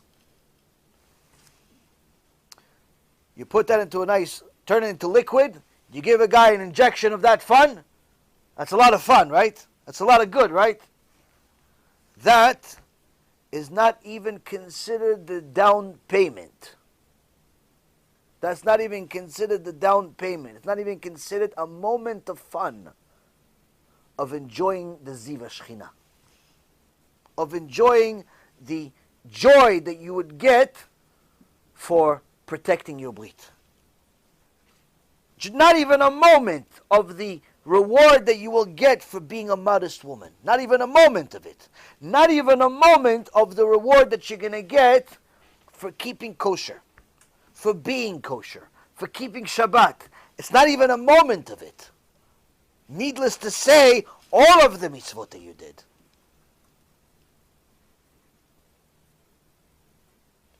So that's a lot of joy. Now Kadosh Baruch Hu says, you're supposed to feel parts of this in this world too. How can you get to that? By serious toiling of Torah. Getting yourself to become a holy person where you sanctify your body. I can't explain to you how that feels as far as you would understand it, but I can give you some type of an illustration. I hope none of you have ever done drugs, but I'm assuming everybody here knows somebody that did drugs at some point in their life. Now, when people do drugs, Baruch Hashem, I never did drugs, but I had medicine in my system at some points in my life when I was going through all the fun surgeries. Now, drugs, what do? They make you feel a bunch of things that you really are not supposed to feel. All of a sudden, you feel great, even though nothing good's happening. Numb, buzzing, all types of things like this. People do drugs because they want to live in that status of pretty much illusion, and their body buzzing and doing all types of things, and a certain elevated mind, a certain lightness to the brain, all types of things that feel like you're in a different world. People do get addicted to drugs because of this, what they call a high. If a person seriously toils in Torah, and I don't mean toils in Torah for one day, and I don't mean toils for Torah for just an hour a day for 20 years. I'm talking about serious toil of Torah. HaKadosh Baruch Hu can give him some of this in this world, where you could, for an X amount of time, it could be a minute, it could be a few hours, it could be every day, depends. The person can simply feel everything I just explained that all the drug addicts do, times 1,000,000. times a million, just by existing. Now, the Chazon Ish writes that a really serious Talmid Chacham, a really serious holy person, could be a woman also. There are women in recent history, 40, 50, 60 years ago, that had Ruach HaKodesh. We're not talking about 1,000 years ago. We're talking about in recent generations, grandparents, had Ruach HaKodesh, that felt like this on a regular basis. And the Chazon Ish says, these people look like men, these people look like women that are like among us. But in reality, they're angels among men. They're angels, not just by the way Shamayim, the way heaven perceives them, but the way themselves they feel. The way they feel. So a person can sanctify their body to the point of having physical pleasure from their mitzvot. They drink a little juice, they do a bracha, they get themselves to start feeling all types of things that you cannot explain with words. Because even if I wrote a book about it, you still wouldn't understand. It's like trying to explain a blind person what the color blue is. He's never seen blue. How's he going to know? You tell him, oh, it's like green. I don't know what green is either.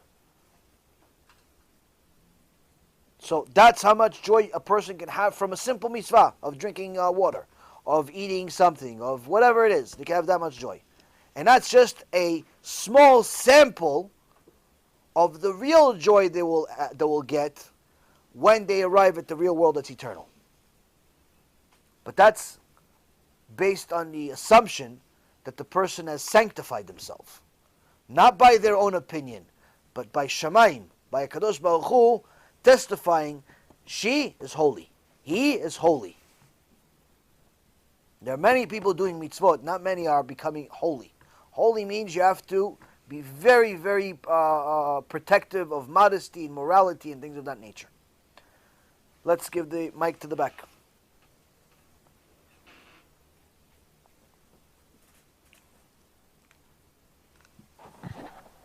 How could I tell a friend to not touch her boyfriend before marriage? Did she go to a religious school or did she go to public school? She went to a religious school?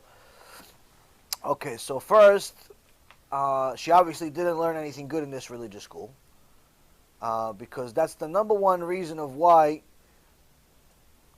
Jewish parents and non-Jewish parents send their daughters to religious schools, is for the sake of them understanding that they have to preserve themselves until marriage. And this is actually both for Jews and non-Jews. You know, the non-Jews that send their kids to private school, Catholic schools and Christian schools and so on, they specifically send their girls to all-girls schools, specifically because they want to protect the kid from themselves, from being with somebody before marriage. And unfortunately, in today's world, that is such an upside-down world that in today's world, the teachers teach you the opposite, meaning they tell the girls and the boys that you should be promiscuous before marriage, because how do you know you want to really marry him until you try it out? How do you know you only want to marry him and maybe not him? How do you know you want to marry her until not her? The teachers teach you the exact opposite of what morality is in both private and public schools sometimes. Now, in a Jewish school, it's obviously supposed to be the upper echelon of all schools. But if the girl went to school and she still is promiscuous with a guy before marriage, obviously there's something very, very wrong with the foundation of her ideology, which is the teaching that she got from her parents as well as from the school. They're both at fault. Why? Because any kid that got the proper education, simply that is not in the cards. I met a woman that, Baruch Hashem, we helped her convert. By the time she converted, she was a Christian in her previous life. And by the time she converted, I believe she was 32, 33 years old. 100% a virgin. Never even kissed another boy. Never kissed another boy. 32 years. Now, with the exception of the idolatry, that's a success. Why? Because when you teach your kid the right things, there's no such option as being promiscuous in any shape or form before marriage. because you consider your intimacy sacred, and you're not going to give it for free on the streets because he's cute. So that means that this Christian girl that became a very Jewish, righteous woman, Baruch Hashem, she got a much better education, much better upbringing than unfortunately a Jewish girl did in her own backyard that now has a boyfriend, and many Jewish girls that have boyfriends. So that already shows there's a problem with the ideology. That's the problem. That's the diagnosis. Solution is you have to fix their ideology. And the only way to fix the ideology is with new education that's going to, first of all, prove to her that her current ideology is wrong, and to, in essence, brainwash her. Brainwash her from all the filth she has in her head, that she thinks it's okay to be promiscuous before marriage. She thinks it's okay to hold hands with some stranger. She thinks it's okay to kiss. She thinks it's okay to wear whatever she wants. She thinks it's okay. And the reason why she thinks it's okay is because she doesn't really believe or think that there's a punishment or a consequence for our actions. So the only way to truly change a person is by re-education. They have to listen to the shiurim that we say here and the ones that we have online and get re-educated. Now, to get a person to listen to this stuff requires a little bit of effort. So you have to not give up on them. You have to send them the clips, the 5-10 minute clips that I have about modesty or today's shiur. You send it to them so they get re-educated and start looking at the world from a different perspective. Because every woman, no matter where she ends up, starts off with usually having some dignity and some self-respect. And every woman does not want the world to insult her or to abuse her or take advantage of her. Every normal human being does. Now, a woman that holds herself at such a standard, if she for herself thinks about her own promiscuity, her own immodesty, for more than a moment, she'll realize how wrong she is. I'll give you an example. There was one time, secular guy, Israeli guy, that went with his wife, girlfriend. They were living together. They went to the beach in Israel. And you know, when you're not exactly the most religious, you go to the beach, you don't wear clothes there. So, you know, she wore that bathing suit that's pretty much underwear. And they were sitting on the beach with the rest of his friends. You know, the whole tribe was there. Everybody was there hanging on the beach. They were barbecuing. They're having a good time. Playing matkot, these little pad ball thingy with the racket ball, whatever it's called. Kicking a soccer ball, jumping in the water, taking a tan, having a good time. You know, Shem Achem, good time. Genom, shetom. Okay, they're having a good time. Now, unlike America, in Israel, you don't have to make an appointment in order to visit somebody's house. You know, today in America, if you want to go visit somebody, you have to make an appointment 2 weeks in advance. Listen, we're having a dinner on Thursday, March 3rd. You think you're going to be able to come at 8 o'clock? When is that? It's 3 weeks from now, 4 weeks from now. In Israel, it's different. In Israel, you just show up at somebody's house. Hey, you're home. You want to have a coffee? Okay, yalla, come on, let's go. That's it. That's how it is. That's how it is. You know, there's no appointments. You just show up to people's houses. It's very normal there. Like if you live in Israel and somebody shows up at your house, don't get taken back. That's normal. That means they like you. If no one shows up at your house, that means they don't like you. Well, but that's how it is, especially in the secular world. Secular world. So family, friends, they just show up at your house. That's how it works. Now in America, they're so like appropriate and politically correct. You have to make appointments. Oh, do you have availability in 2022 on the 1st of the month in August? You have to make appointments. Oh, let me see my calendar. Calendar. Let me. Yeah. No, I think I'm taking my kids to the park on that day. Yeah. I don't think I can meet you there. Yeah, no, it's a park. It's a really important day for the kids. There's a park there. There's grass. And the kids like the grass. Can't eat on that day. You have to look at the grass all day. So the ludicrous of people's behavior is funny, but it's true. So now, in Israel, back to the story. In Israel, they were on a beach. They're hanging out on the beach. They're having a barbecue, making all types of sins that Hashem Yirachem Aleinu, hopefully they do tshuva. And now, in the afternoon, 3, 4 o'clock, they finish on the beach. They go home. So the guy takes his girl home, and they get to the house, and she when she leaves, she gets up to the beach. She puts on a robe, to cover herself. Gets in the car, and they go home. Once she gets home, she takes off the robe. She walks around in the same thing she walked around in the bean suit in the beach. She walks around. All of a sudden, the door is knocking. So she runs to go open the door. So little Reuven always says, hey, what are you doing? Hey, what are you doing? She goes, what? There's a couple of people at the door. I think it's Yaakov and Steve. Goes, put something on. He says, Reuven says, put something on. What are you doing? She goes, what do you mean put something on? All day I've been in this bathing suit. What's the difference? He goes, well, we're on the beach over there. He goes, yes. She says, yeah, but there's 30,000 people on the beach. This is just 2 people. Why is this wrong and that's right? Why is that right and this wrong? Why? He thought about it for a second. They're both wrong. But he, in his own crooked mind, thought that just because everyone's naked on the beach, I'm allowed to be naked. And no one's naked at the house, and over there I'm not allowed to be naked. Wrong.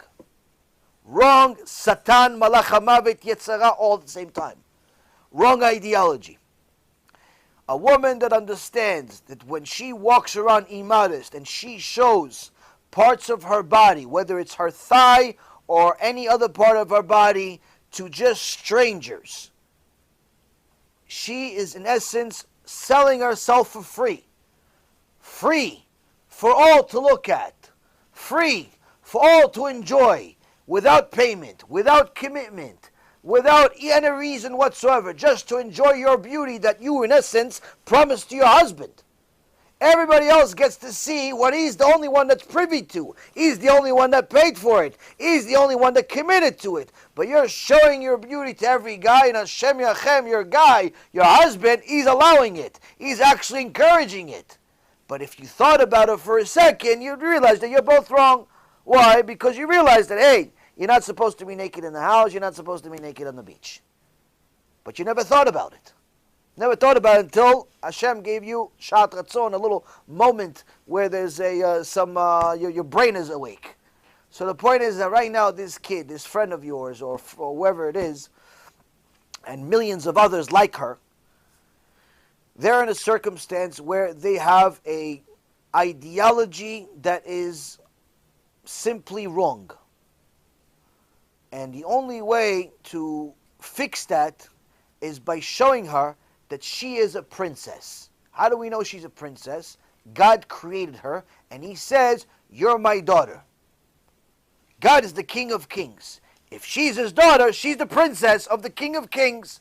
And the King of Kings doesn't walk around with a miniskirt, doesn't walk around with a bikini, doesn't walk around half naked or naked, whatever it is, doesn't give herself to some filthy guy to touch her, even if he's a nice guy. Why? You want to touch me? Marry me.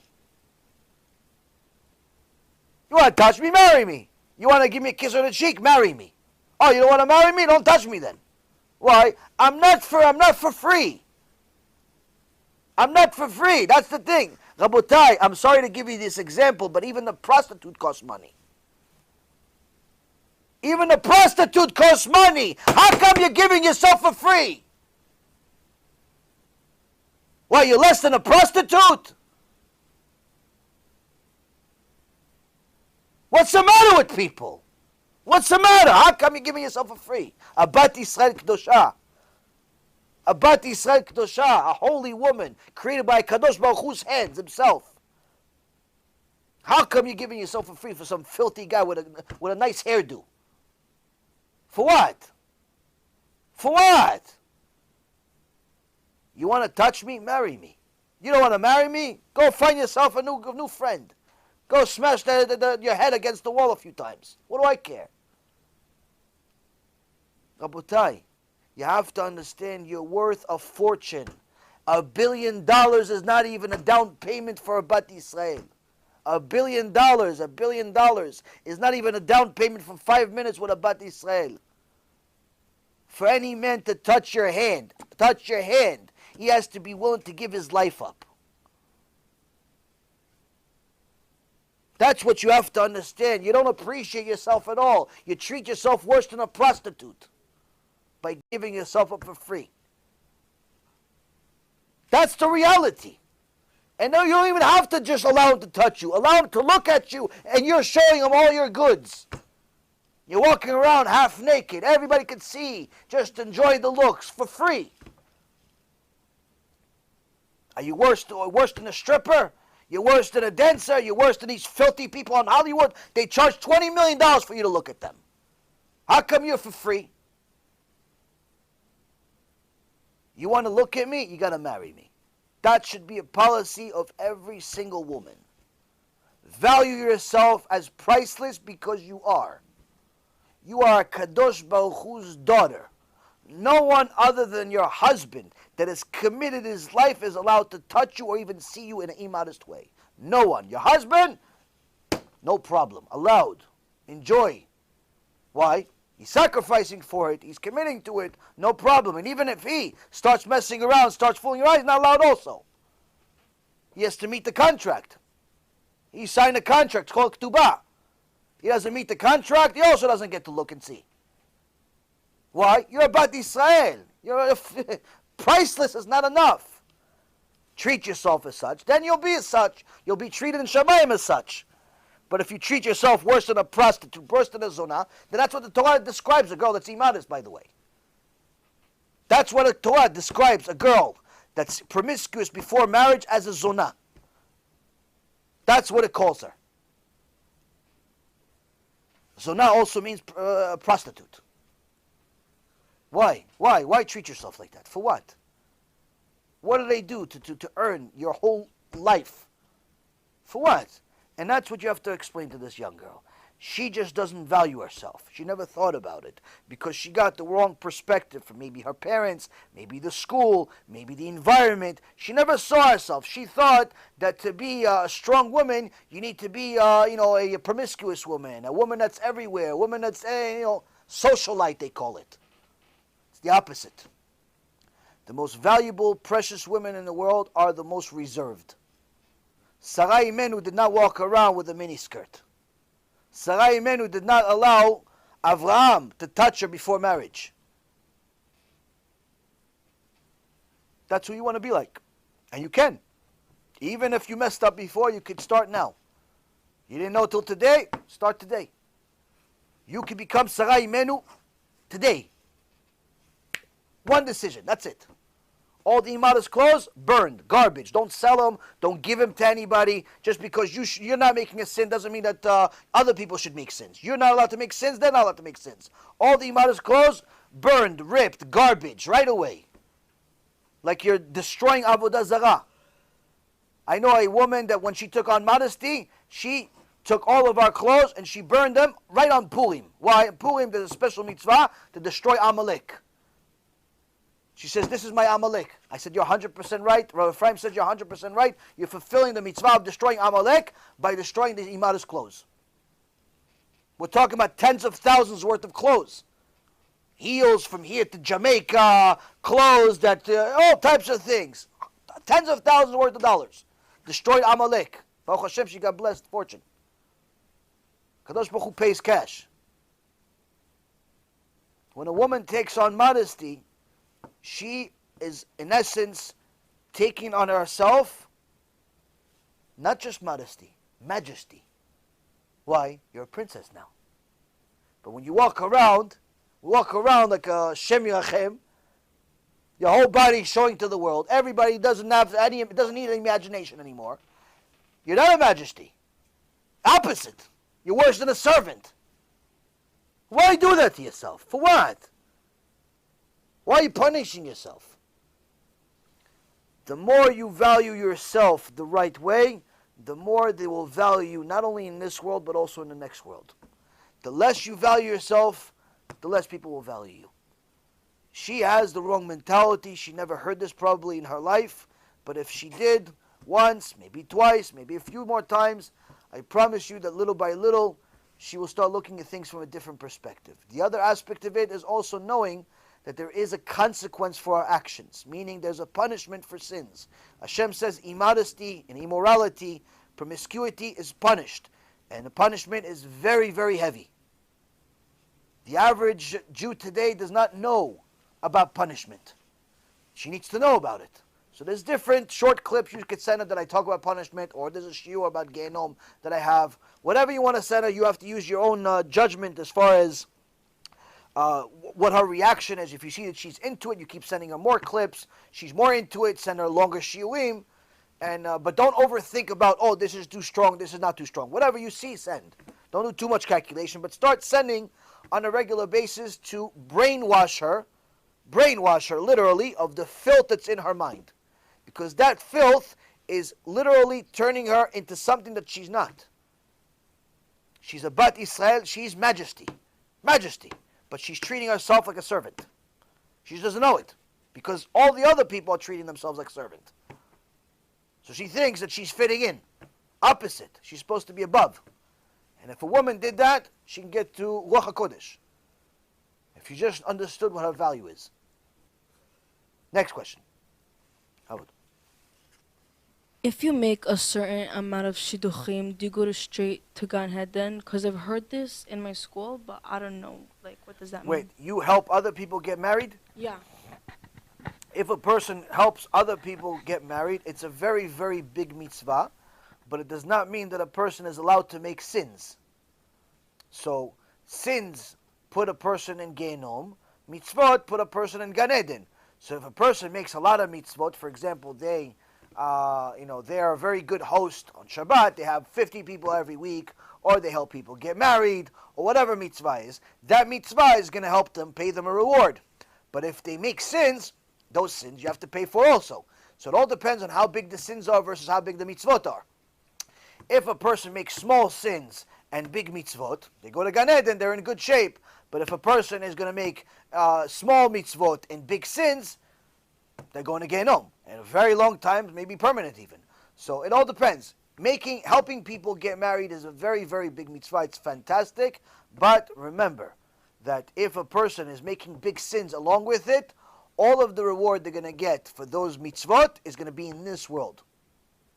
It's going to be in this world. It's not going to be in the next world. Why? Because if they're making big sins, for example, they violate Shabbat. They don't keep Shabbat. They could be the number one Shatnez in the world. Every week, 5, 10 people are getting married just because of them. But they don't keep Shabbat, they're not going to Gan Eden ever. Why? Because that's too big of a sin in the eyes of Hashem for you to be allowed to enter Gan Eden. So that's the key. So the key is to everybody makes sins. But we have to try our best to keep those sins very small. And every time we know we made a sin, try to do tshuva for it. Fix it, say I'm sorry to Hashem, stop doing it, try even more next time, do better. But the point is, you're going to make mistakes along the way, but just try to make them smaller and smaller over time. Whereas with the mitzvot, also again, try to do more of them and bigger over time. The key is to never ever give yourself the permission to make sins. And that's unfortunately what happens a lot today, is that people just simply say, nah, this mitzvah is too hard for me. I'm just not going to do it. And that's a very big problem. So a person needs to always try, even if we're failing now, try again tomorrow. We failed tomorrow, try again the next day. Just keep trying, eventually you're going to get it. There's one woman that I know, 20 years, 25 years. 25 years she's in tshuva, still having a hard time covering her hair. Still having a hard time. She's tshuva, she keeps Shabbat, everything else. 25 years she's still trying to cover her hair. Right now she's at a point where she covers her hair on Shabbat. That's it. Everything else she keeps. Covering her hair, she's a married woman, Baruch Hashem, everything good, but covering her hair, she has a hard time. She got to a point recently, she's allowing herself to cover her hair on Shabbat only. Rest of the week, she can't do it. Now, even though she's doing a lot of mitzvot, even though she's a wonderful, wonderful woman, if she does not fix it and start covering her hair the rest of the week, she has a very serious problem in Shamayim. There's no discounts. Even though she does a lot of big mitzvot, and she's a fantastic person, and she donates, and she does good, there's no discounts. And every time I see her, or I talk to her, whatever it is, I tell her outright, you have a serious problem. Yeah, but I do so much good. Okay, you'll get paid for the good, and you get punished for the bad. This not covering your hair as a married woman is a big bad. You can't just go up to Shammai and say, oh, my bad. No. It's big. It's much big. It's really, really big. Really big. You have to do it. So you have to fix it. And hopefully, sooner rather than later. Next question. How about Sutton? Excuse me.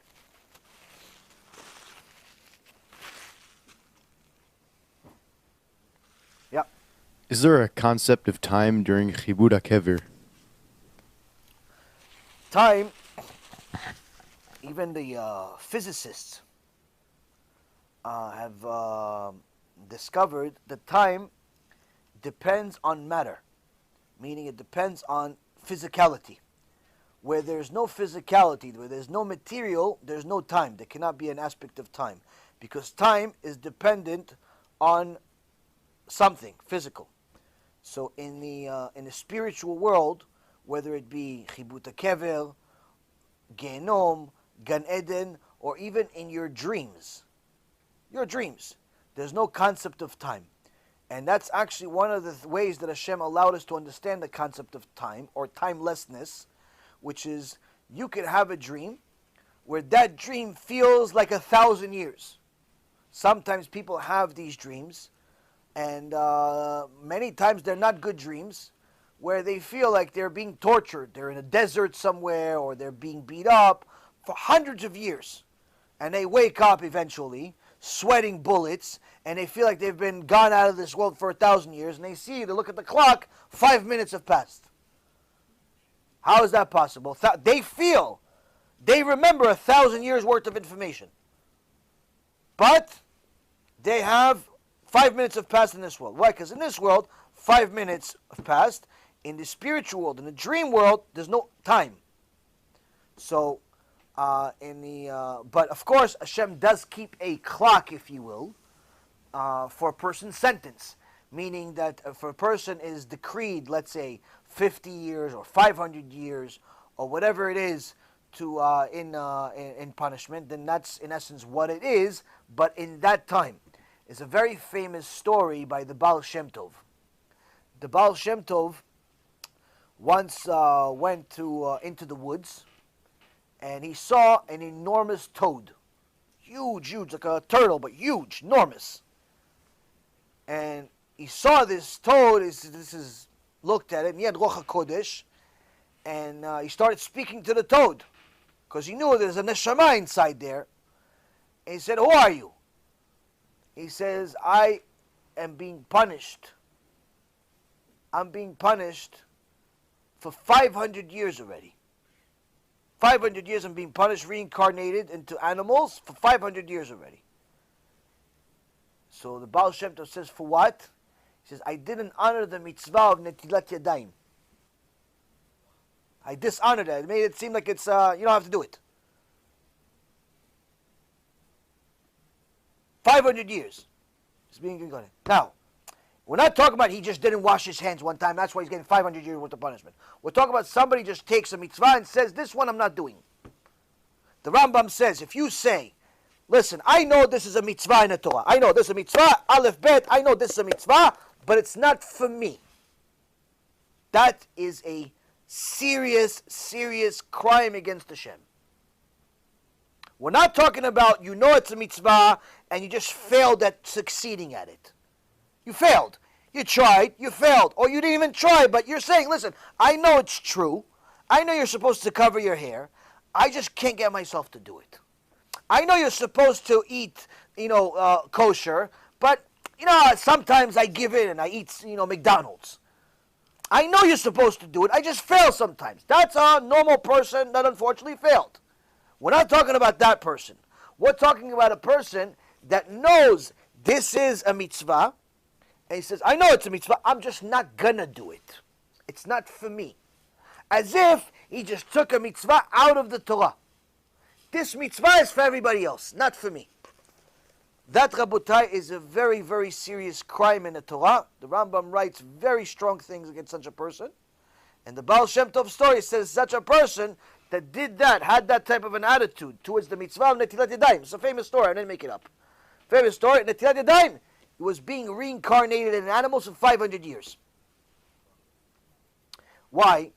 Because you have to understand, these things sound enormous to you. And it's because, again, you're limited to body. You're limited to your perspective as a human being. Hashem is not a human being or the likeness of a human being. He doesn't have those limitations. So when I describe to you all the good that you're going to get for coming to this shiur, all the good that you're going to get for learning Torah, all the good that you're going to get for keeping Shabbat, all the good you're going to get for being modest, all the good you're going to get for any mitzvah that you do, I describe it to you how? By taking all of the good that ever existed for every single human being in one shot times infinity. And you are happy about that. Why? Because even though you have no idea what I just said, because it's too big to imagine, you had no problem accepting it. Why? Because it's good. It's unlimited. So that's good then. All right. Problem is, the same thing on the opposite end.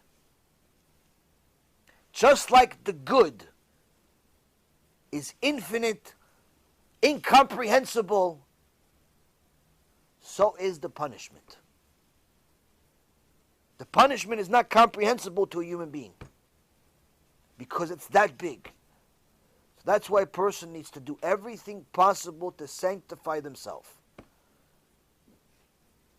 If the punishment wasn't as bad, if the punishment was just simply, if it was really 1 year in Gehenom, like some of these kofrim say, oh yeah, the biggest criminals, yeah, they only go to 1 year of Gehenom, then they go to Gan Eden. Like Manis Friedman and company, and the rest of the Reshaim that decided to create a new Torah. If the punishment for the crimes was only 1 year in Gehenom, I would quit right now. I'm going back to Wall Street.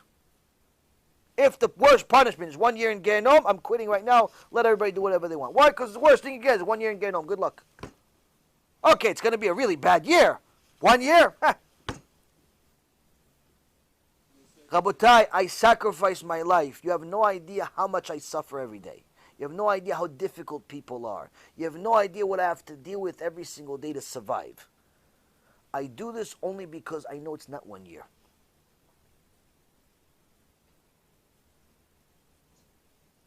That's it. That's the reason I do. I do because I know it's not 1 year. The punishment is not 1 year. And I know that if I don't do it, no one else is going to do it. Because no one else is doing it. The exception of Rabbi Mizrahi, that's it, finished. That's it. You have nobody else pretty much that is really, really going at it, that people explain to them reward and punishment on a massive scale. There's a couple of decent rabbis out there, Rabbi Zitron, Rabbi Elon Nava, a few others out there, but the reality is, Rabotai, most people still do not know what reward and punishment is. Most people still believe the falsehood, the fakeness, that, oh, it's not such a big deal. I know it's a big deal. It's a really big deal.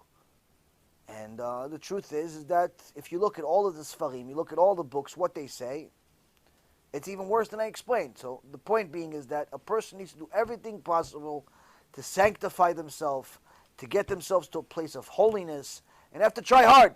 And yes, you're going to fail, and you're going to mess up, but get yourself back up and try even harder.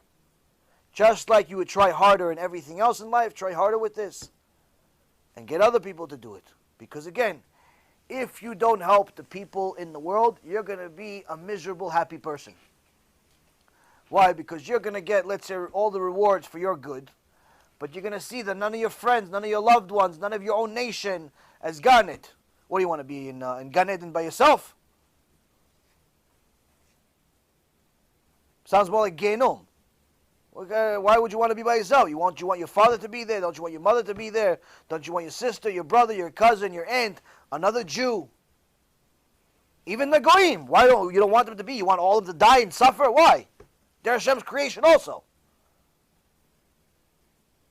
If a person understood what the punishment is, immediately, number one on priority list is to help Klal Yisrael, to help the world do tshuva. Number one, more important than anything else. They continue making money, they continue working, they continue doing everything they do. But everything that they're doing always has somehow connected to kiruv, connected to helping people get closer to Hashem. Because they know that people do not know that they're eating and drinking poison every day.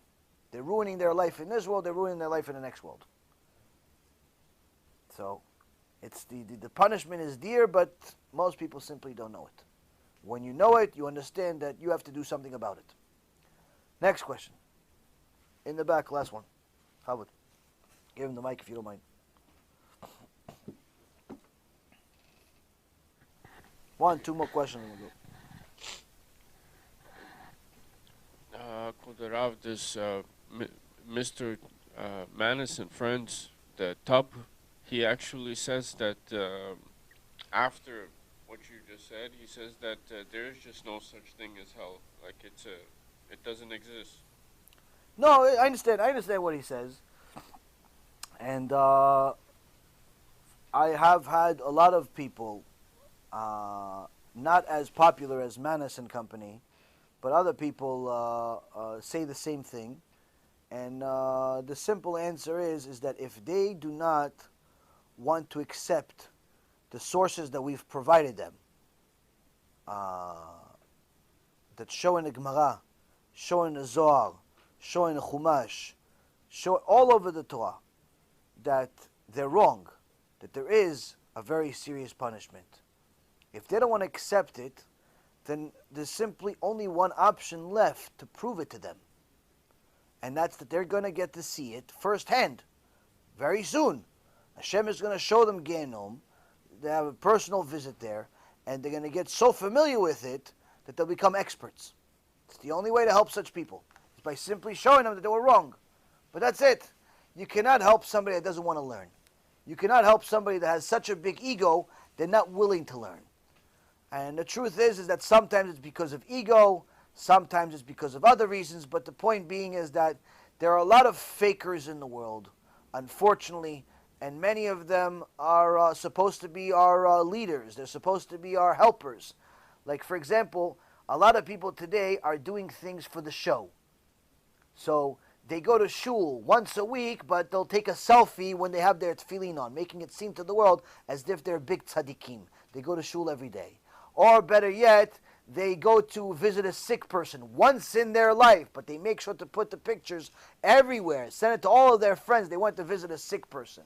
Or like our friend Bloomberg and Company. He made a video recently, I think it was today or yesterday, from Boca Raton, that they have installed. He wanted to announce to the world, a 2-minute video, to announce to the world that they have just installed a little locker area at the entrance of the synagogue where you're supposed to put your phone, your cell phones on, and pretty much tune out, go to the shul, pray, and tune out. Tune out from your phone. Leave your phone outside there.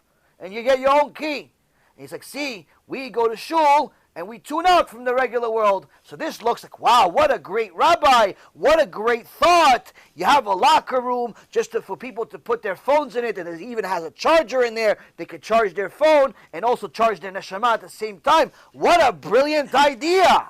You're such a tzaddik. Guess what? If you attended that shul, you would know that on Shabbat you have two problems. On Shabbat, every Shabbat in that shul, you have two problems with that locker room. Number one, there's anywhere between 500 to 1,000 people that show up to that shul every Shabbat. That locker room is for maybe 15 people. That locker room that they have over there is 15 locks. 15, maybe 20. Where's the rest of the people going to put their stuff? Where's the rest of the people going to put? Oh, it's a bigger problem than the locker room for the phones. Let's say the rest of them don't bring a phone. What about the parking lot that's active on Shabbat, that's got 250 cars every Shabbat? How come there's no special area for that? How come there's no special locker rooms for them to put their cars in so they don't drive on Shabbat? How come? Because it's all a show. It's all a show. It's all show business. It's all nothing. It's all fake. Fake, but you're not going to know it looking from the outside. You're seeing some video of some rabbi saying, oh, separate from the phone, separate from the mundane, go pray. It sounds great. But when you know the details, you know the shul is massive. It's got 1,000 families in that area. 1,000 families in that community. It's one of the biggest shuls in America. It's a massive place. 1,000 people show up. You got a locker room for 20 locks? What's that going to do? Even a regular minyan in the average afternoon has more than that. What are you going to do with that locker room? What is it going to supply the staff? Not even the staff does more than that. It's a fake show. It's a fake show. And that's what a lot of people do. A lot of people do things for the show. Shmuli Boteach Imach Shimo. He's an expert in this for 20 years already. 20 years he puts on shows. He's always at the right place at the wrong time, or the wrong place at the right time, whatever you want to call it. He's always somewhere, and he's constantly, videoing himself. Why? It's a show. It's all a show. It's all a show. The only way you get to know what's under the hood is by looking with your own eyes. Look in your own eyes. What's there? What's there? Don't believe the show. Don't believe the hype. It's all nothing. It's all nonsense. It's all nonsense. You have to see what's inside. In Shamayim, they know what's inside. They know what's inside. Chabad. Me personally, I'm really struggling with Yirat Shamayim. So is everybody. How to obtain it? Yirat Shamayim is one of the things that no human being is born with. The Or Israel, Rabbi Israel Misalant, writes in his letters, and so does his Talmid, Rabbi Yitzchak Blazer,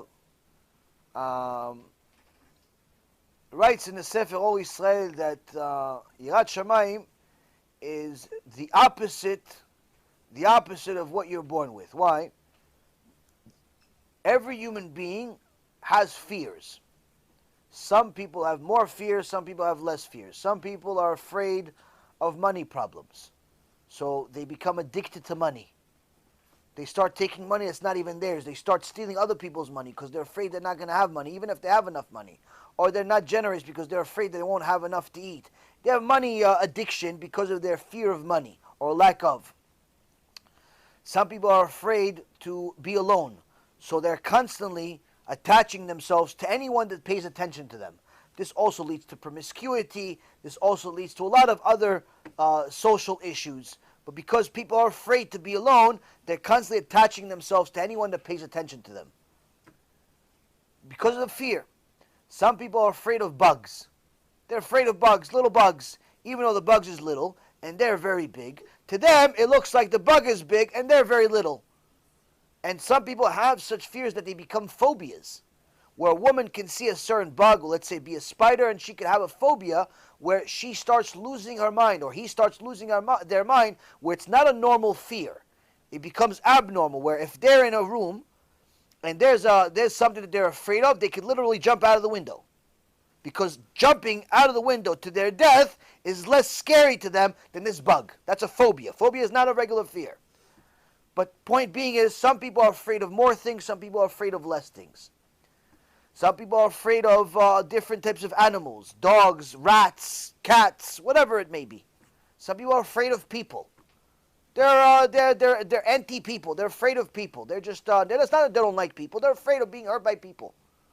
So they're very shy into themselves. Somebody talks to them, they get, even if it's a compliment, they're not even sure what to do with it. They're afraid.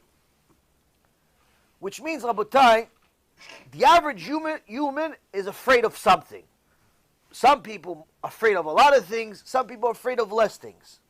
But everybody's afraid of something.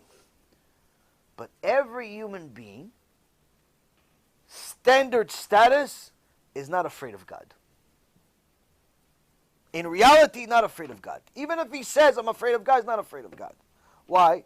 Because to be afraid of God is not something that you acquire naturally. It's not something that you are born with.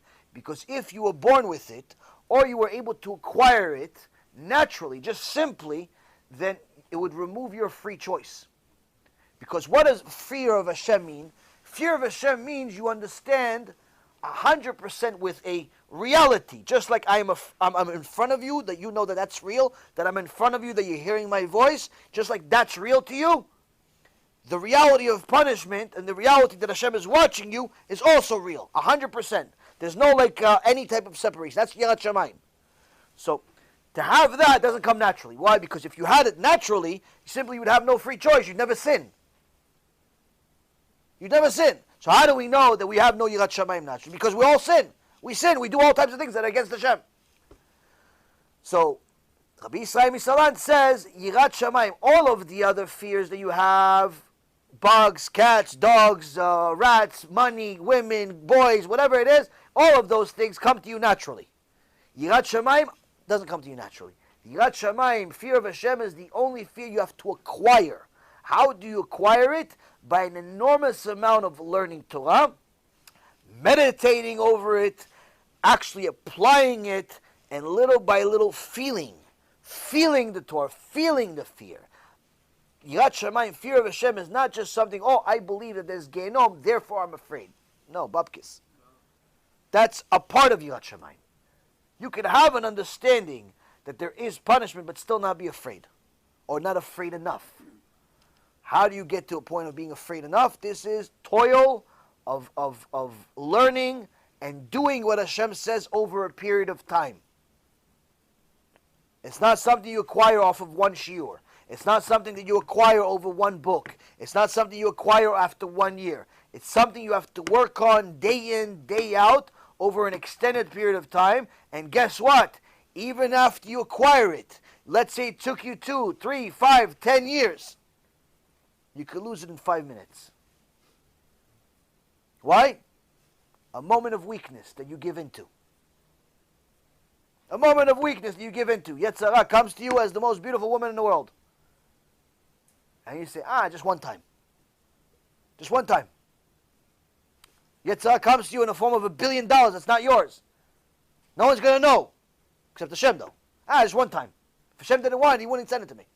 You give yourself all the excuses. One time. You have to Shemayim, garbage. Delete it. Start all over again. Yirat Shamayim, Rabotai, that's the purpose of man. That's the purpose of man. You acquire Yirat Shamayim, guaranteed Gan Eden. Guaranteed a blessed life. Guaranteed all the good in the world. But that means you have to work on it day in, day out. Day in, day out. When you work on it day in, day out, you get extra bonuses. You know what you get? You fall in love with Hashem.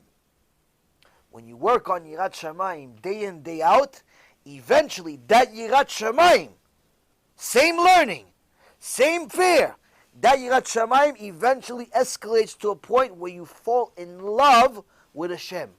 Now you reach the ultimate level. You fall in love with Hashem. Now you are the best of the best. The world exists for you. Yirat Shamayim is what gets you to Ahavat Hashem.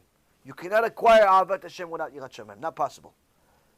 So it's something that takes time, something that takes a lot of toil, it's something that takes a lot of tests, and truth be told, it's something that requires you to pass more and more tests, but also you're gonna to overcome failure.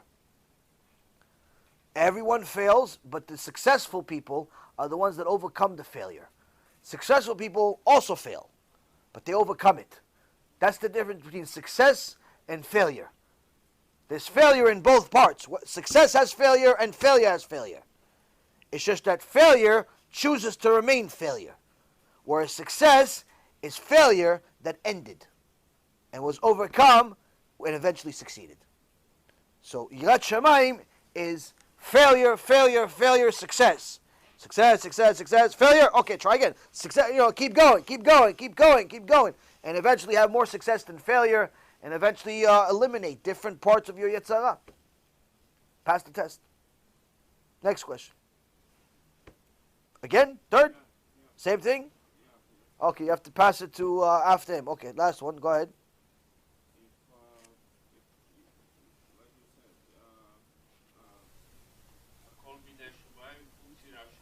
Yeah.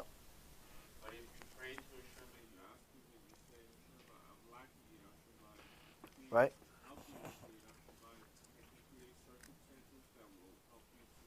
Yes, He will help you. He will help you acquire Yirat Shamayim as far as He'll give you opportunities. He'll give you tests to overcome.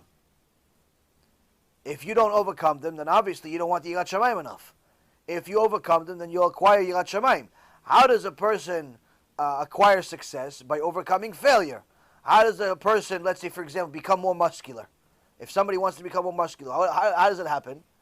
By lifting more weights. If you want to, the more muscular you want to become, the more weights you have to lift. You cannot become a big beast that can lift 800 pounds if you're going to continuously exercise with 5 pounds. It's not going to work. It's not going to work. You have to, after 5 pounds doesn't feel that it's giving you as much pressure, you have to use 10 pounds. 10 pounds doesn't give you as much pressure, 20 pounds, 30 pounds, so on and so forth.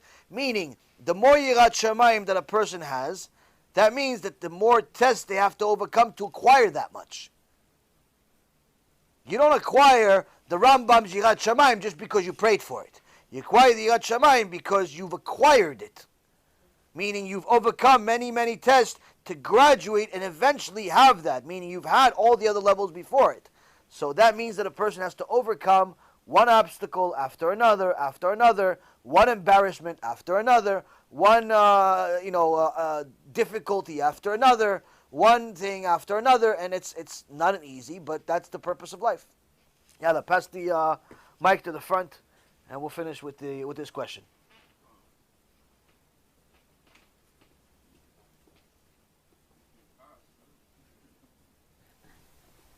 Nuna Shama, they're always fast. When you have a Sephardi and Ashkenazi custom clash, let's say you're at an Ashkenazi home, when you bench or when you're doing your tefillah, do you follow the custom of the home or the other shul, or do you actually continue with your minhagim? Okay, so it's a very good question.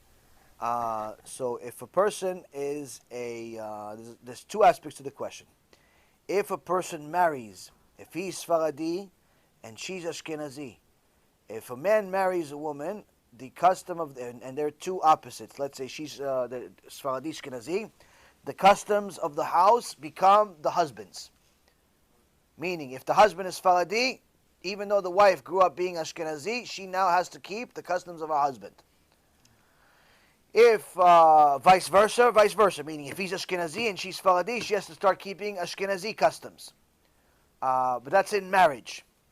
Now, if you are praying at or you're hosted at a place where there are different customs than you, if let's say, for example, you're Sfaradi and you're going to pray at a Ashkenazi shul, you do not pray Ashkenazi customs. You continue praying the Sephardi customs from your Sephardi Sidur, but you try to keep up with the Ashkenazis because the Ashkenazim, generally speaking, they have a shorter Sidur. Their prayers are shorter than ours in many parts of the world. Like in America especially, their mincha is almost half the size of the mincha of the Sfaradim. But you still have to do it. You still have to do it. Now, since they start already at the Shreish Rebetecha, they completely do not do the parts that the Sfaradim do. So what do you do?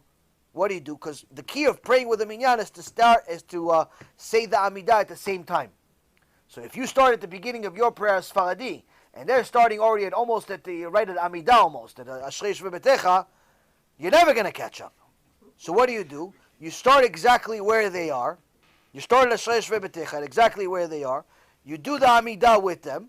After you finish Amidah, you go back to the beginning, you do the parts that you've missed, and then you go back and you finish. Meaning you're not going to finish at the same time. But whenever they do Kaddish, you say Amen, and so on. But the point is, or you can complete that beginning prayer at the end. After you finish together with them, which is probably more right to do, you finish with them at the same time, and then you say the beginning part that you've missed after you finished. That you can do also. But you do not pray, if you're Sephardi, you don't pray from an Ashkenazi Sidur, and if you're Ashkenazi, you don't pray from a Sephardi. You don't adapt somebody else's customs just for the day or the week. You're either Ashkenazi or you're Sephardi. But if you are, let's say, invited at somebody's house, and they're doing their benching, the Birkat HaMazon, you do your Birkat HaMazon, they do their Birkat HaMazon. You don't do the same one. That also means that if you're traveling, you should do not depend on everyone having a spare Sephardi Sidur for you or a spare Ashkenazi Sidur for you. You have to come equipped. Don't think that people are going to actually have the extra custom that's not theirs ready for you. So, come with your Sidur wherever you're going. Come with your information, with your stuff everywhere you're going. You have to go with that stuff. So I learned that Rabbi Yosef had a Pesach on that a Sephardi should bench before he has dessert, where the Ashkenazis will have dessert and make that part of the Birkat HaMazon. Yes. So what do you do? Do you say, I'm going to bench first while you continue eating and then join them, or Yes. It's not. It's not. It's actually. It's not a. It's not as big of a problem as it seems. I've just never seen it. You're a Jew only for one day, so you'll get to see a lot of things. Bezat Hashem. But the thing is, though, is that it's not as strange as it would seem. I've been at Ashkenazi homes and Sephardi homes. If you're going to the right homes, meaning you're going to places where the people are religious, they have seen this before.